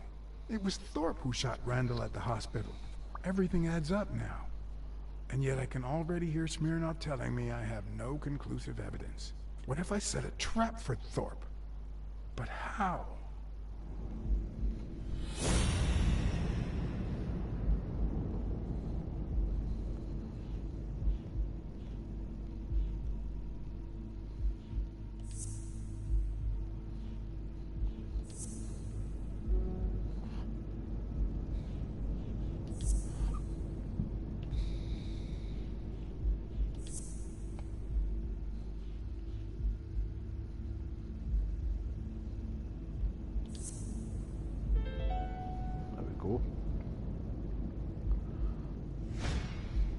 Ha! What if I place Thorpe's gun up there and corner him so that he has to stand up to get it?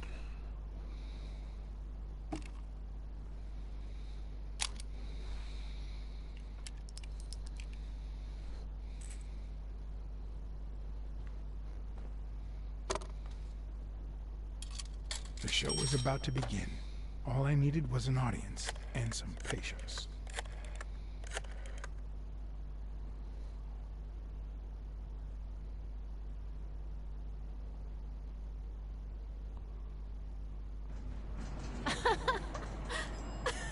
Stop it! Arr! Don't you know who you're dealing with, matey? What a silly man. Mutiny! You wants to be shark bait, do ya? Oh, Blacksad. I feel terrible for keeping you waiting. John. But you see, there was mutiny on board, so... Stop. You see what I have to put up with. All right, helmswoman, to the cabin with you! Onward! Aye, aye, Captain. Come along, Blacksad. Julie, don't let anyone bother us.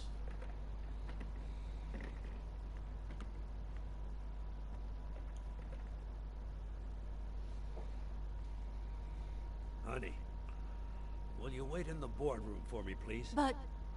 I'll just be a minute, then. I think you've already suffered enough. Okay. And think about where you'd like to have dinner tonight, okay?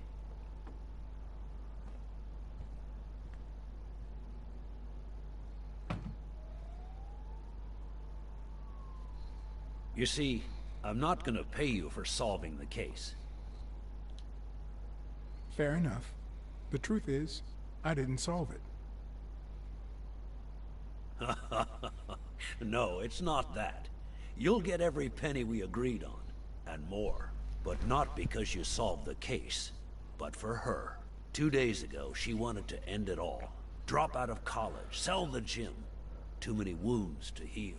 But through your incredible work, you managed to heal them. Well, perhaps not completely. It takes time to get over something like this. But at least, thanks to you, Sonia wants to be happy. She has hope. I'm going to help her make Dunn's gym the best in the city. Who would have ever guessed it, huh? I'm happy for her. She's been through a lot, and honestly, I wasn't sure she'd make it. Well, she hasn't just yet. But she will in time.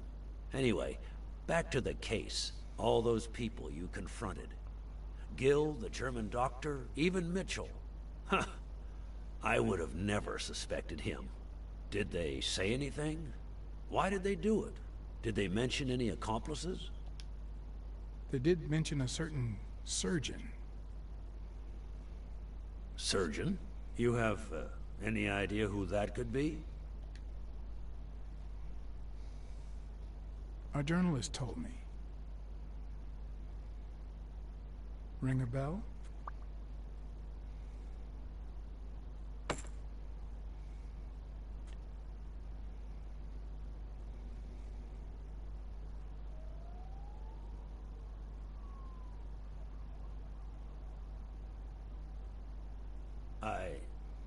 I'm sure you've got good intentions, but you're wrong. What makes you think that? I'm sure there's an explanation. I know that you are a highly skilled sniper, and I think it was you who shot Randall Lee at the hospital. Have you seen me, Blacksad? How could I possibly do that?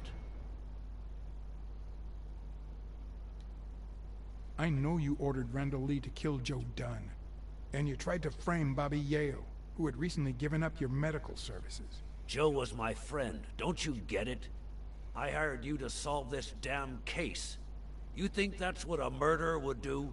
Only because you thought I'd blame Bobby Yale and drop the case. But as soon as I realized something wasn't right, you sent Randall Lee and Gil to give me a scare. And when all that failed, you ordered Lee to kill me. You're the type that won't open his jaws once he's got his prey, aren't you?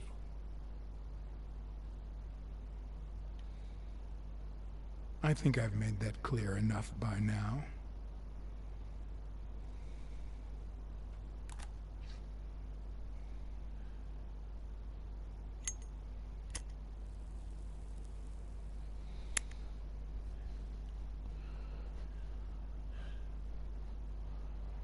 Put yourself in my place for a minute.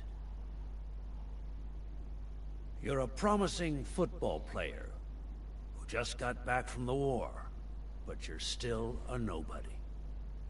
The man you saved kindly opens his house to you, and that man is still undone by his wife's passing. He works all day at his gym, and he drinks himself to sleep at night. So you practically end up raising his daughter. You give her her very first abacus. You encourage her to further her education. You comfort her when she misses her mother and her father.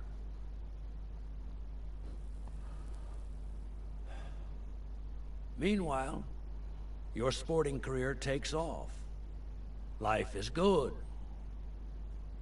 Until one day, out of the blue, an accident cripples you.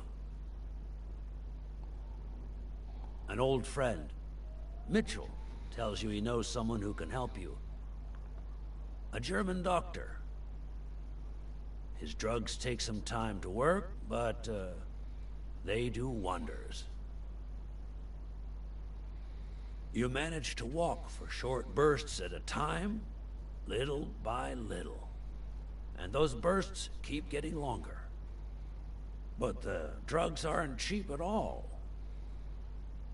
So you have to find a way to pay for them, don't you see?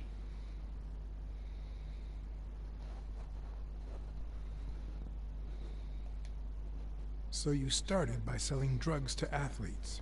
Then you decided to start an advertising agency to hire those same athletes. Drugs would help them excel, and you'd get better ad deals. The perfect business model. Your first client? Craig Spano. His career had hit a rough patch, so... he was the guinea pig for your new operation. And yet, when the drug started having serious side effects, you got rid of him. Afraid he would talk, you tried to kill him. That's why he hid. From then on, your business was smooth sailing. You even began to think you were above the law. You thought that you were untouchable. Until Joe Dunn found out, and then, 2 days before his unfortunate death, he came to see you. That's enough now! You stop it!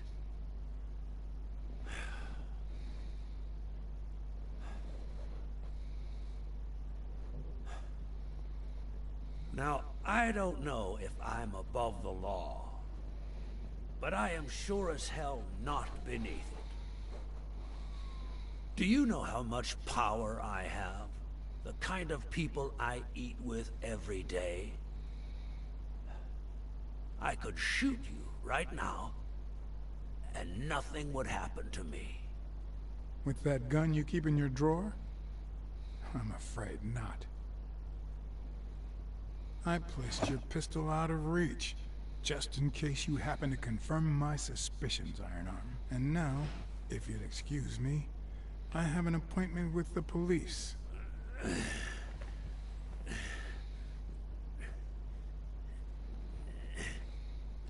I won't let anyone wreck my life again. Sonia and I, we deserve a future. You can come in now, Smirnoff. Timothy Wilson Thorpe, drop your weapon. You're under arrest. You have the right to remain silent. Anything you say can and will be used against you in a court of law. You have the right to an attorney. If you cannot afford one, the state will provide one for you. Mr. Thorpe.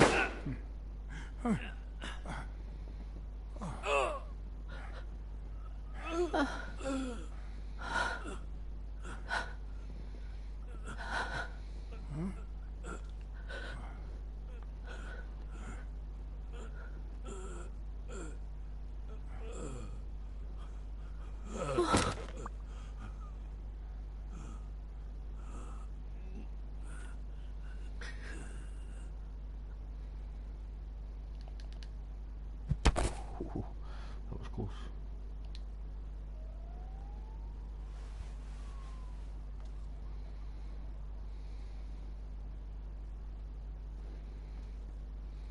Sonia Dunn.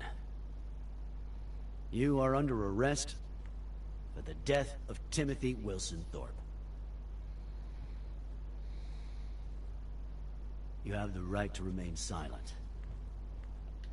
Anything you say can and will be used against you in a court of law. Just shut up.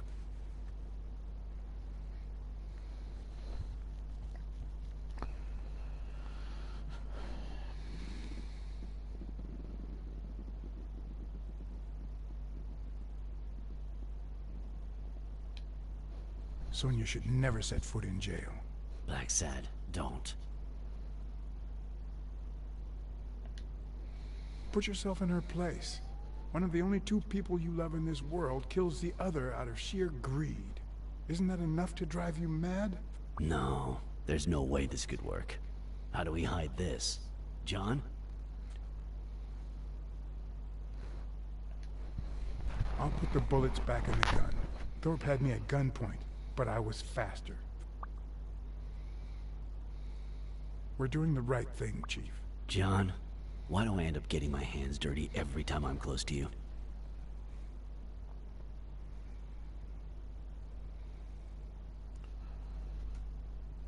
I hope hopefully this plays out alright, because it crashed here in the playthrough I was doing, and that's how I noticed it was no longer recording. So hopefully we get by this a little bit, and then that's us pretty much.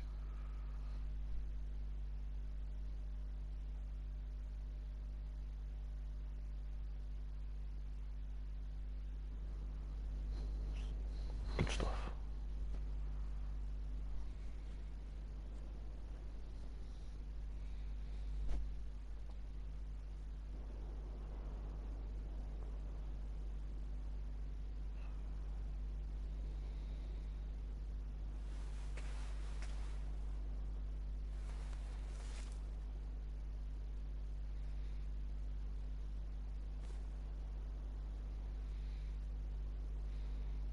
And as of yet, I've not seen the 6 false endings, because there's apparently 6 false endings, which is for a trophy. I've only seen this one, which is the true end.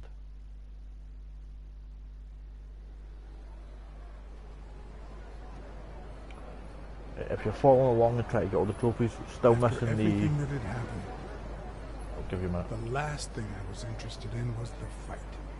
Did Yale take drugs before the fight? Did Stone let him win? I had done everything in my power for things to go the way my moral compass dictated. Whether anyone would listen to me, that was another story.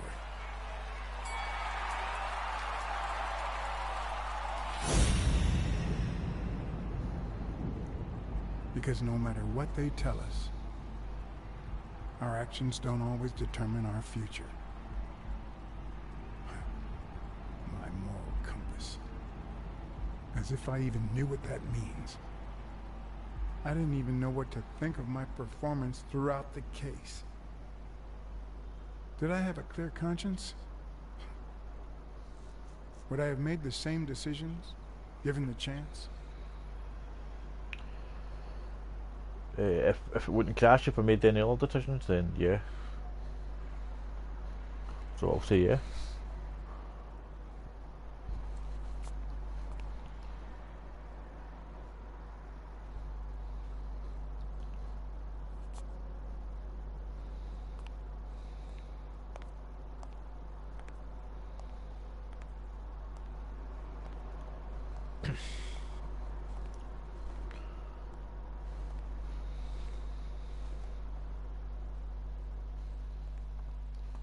That's the end credits just about to roll. So there we have it, folks. As I was saying just before the cutscene kicked in, trophy wise, if you were following along, pardon me, sorry.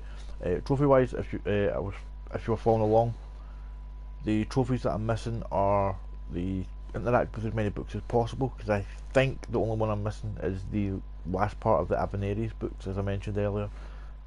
So if you know what that is, leave it in the comments. I have no idea what it is. I've not worked out how to get the hired for a second time trophy to solve the same case. No idea. I did look online. It basically just said it was unmissable, but clearly that's not the case, because I missed it. What else is missing trophy wise? Obviously the Complete the Hall of Fame album, which according to the trophies nobody's actually completed, so it's at 0% for completing the album, so that's fine. Didn't complete any of the pages, so I've also missed a couple of cards here and there, but they will carry over to a future playthrough, so I should be able to just jump through chapter select and try and find them if I wish to. And the one at the poker game for standing up to Quince as often as possible.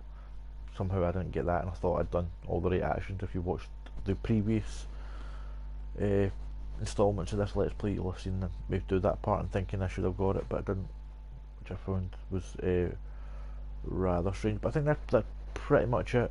We got most of the other trophies. I can't think what other ones I didn't get off the top of my head. But that was the most ones. I think I pointed out the majority there. Yeah, I think I did. Anyway, so we're going to leave it there because there's no end credit scene. It just takes you back to the main menu after this. So thank you very much if you're still here for watching this Let's Play series. and stay tuned to the channel for future content, because I plan to do a new series, if you will, of short let's plays, maybe the first half hour of games, and it's just going to be a series of games that I think are either sort of, you know, like hidden gems or extremely underrated or not really talked about, if you will, games for the PlayStation 4. So that'll be coming up on the channel very soon, if it's not there already. So please don't forget to like, share and subscribe if you'd like to see any of the future content that I plan for the channel. Thank you very much for watching again. Thanks.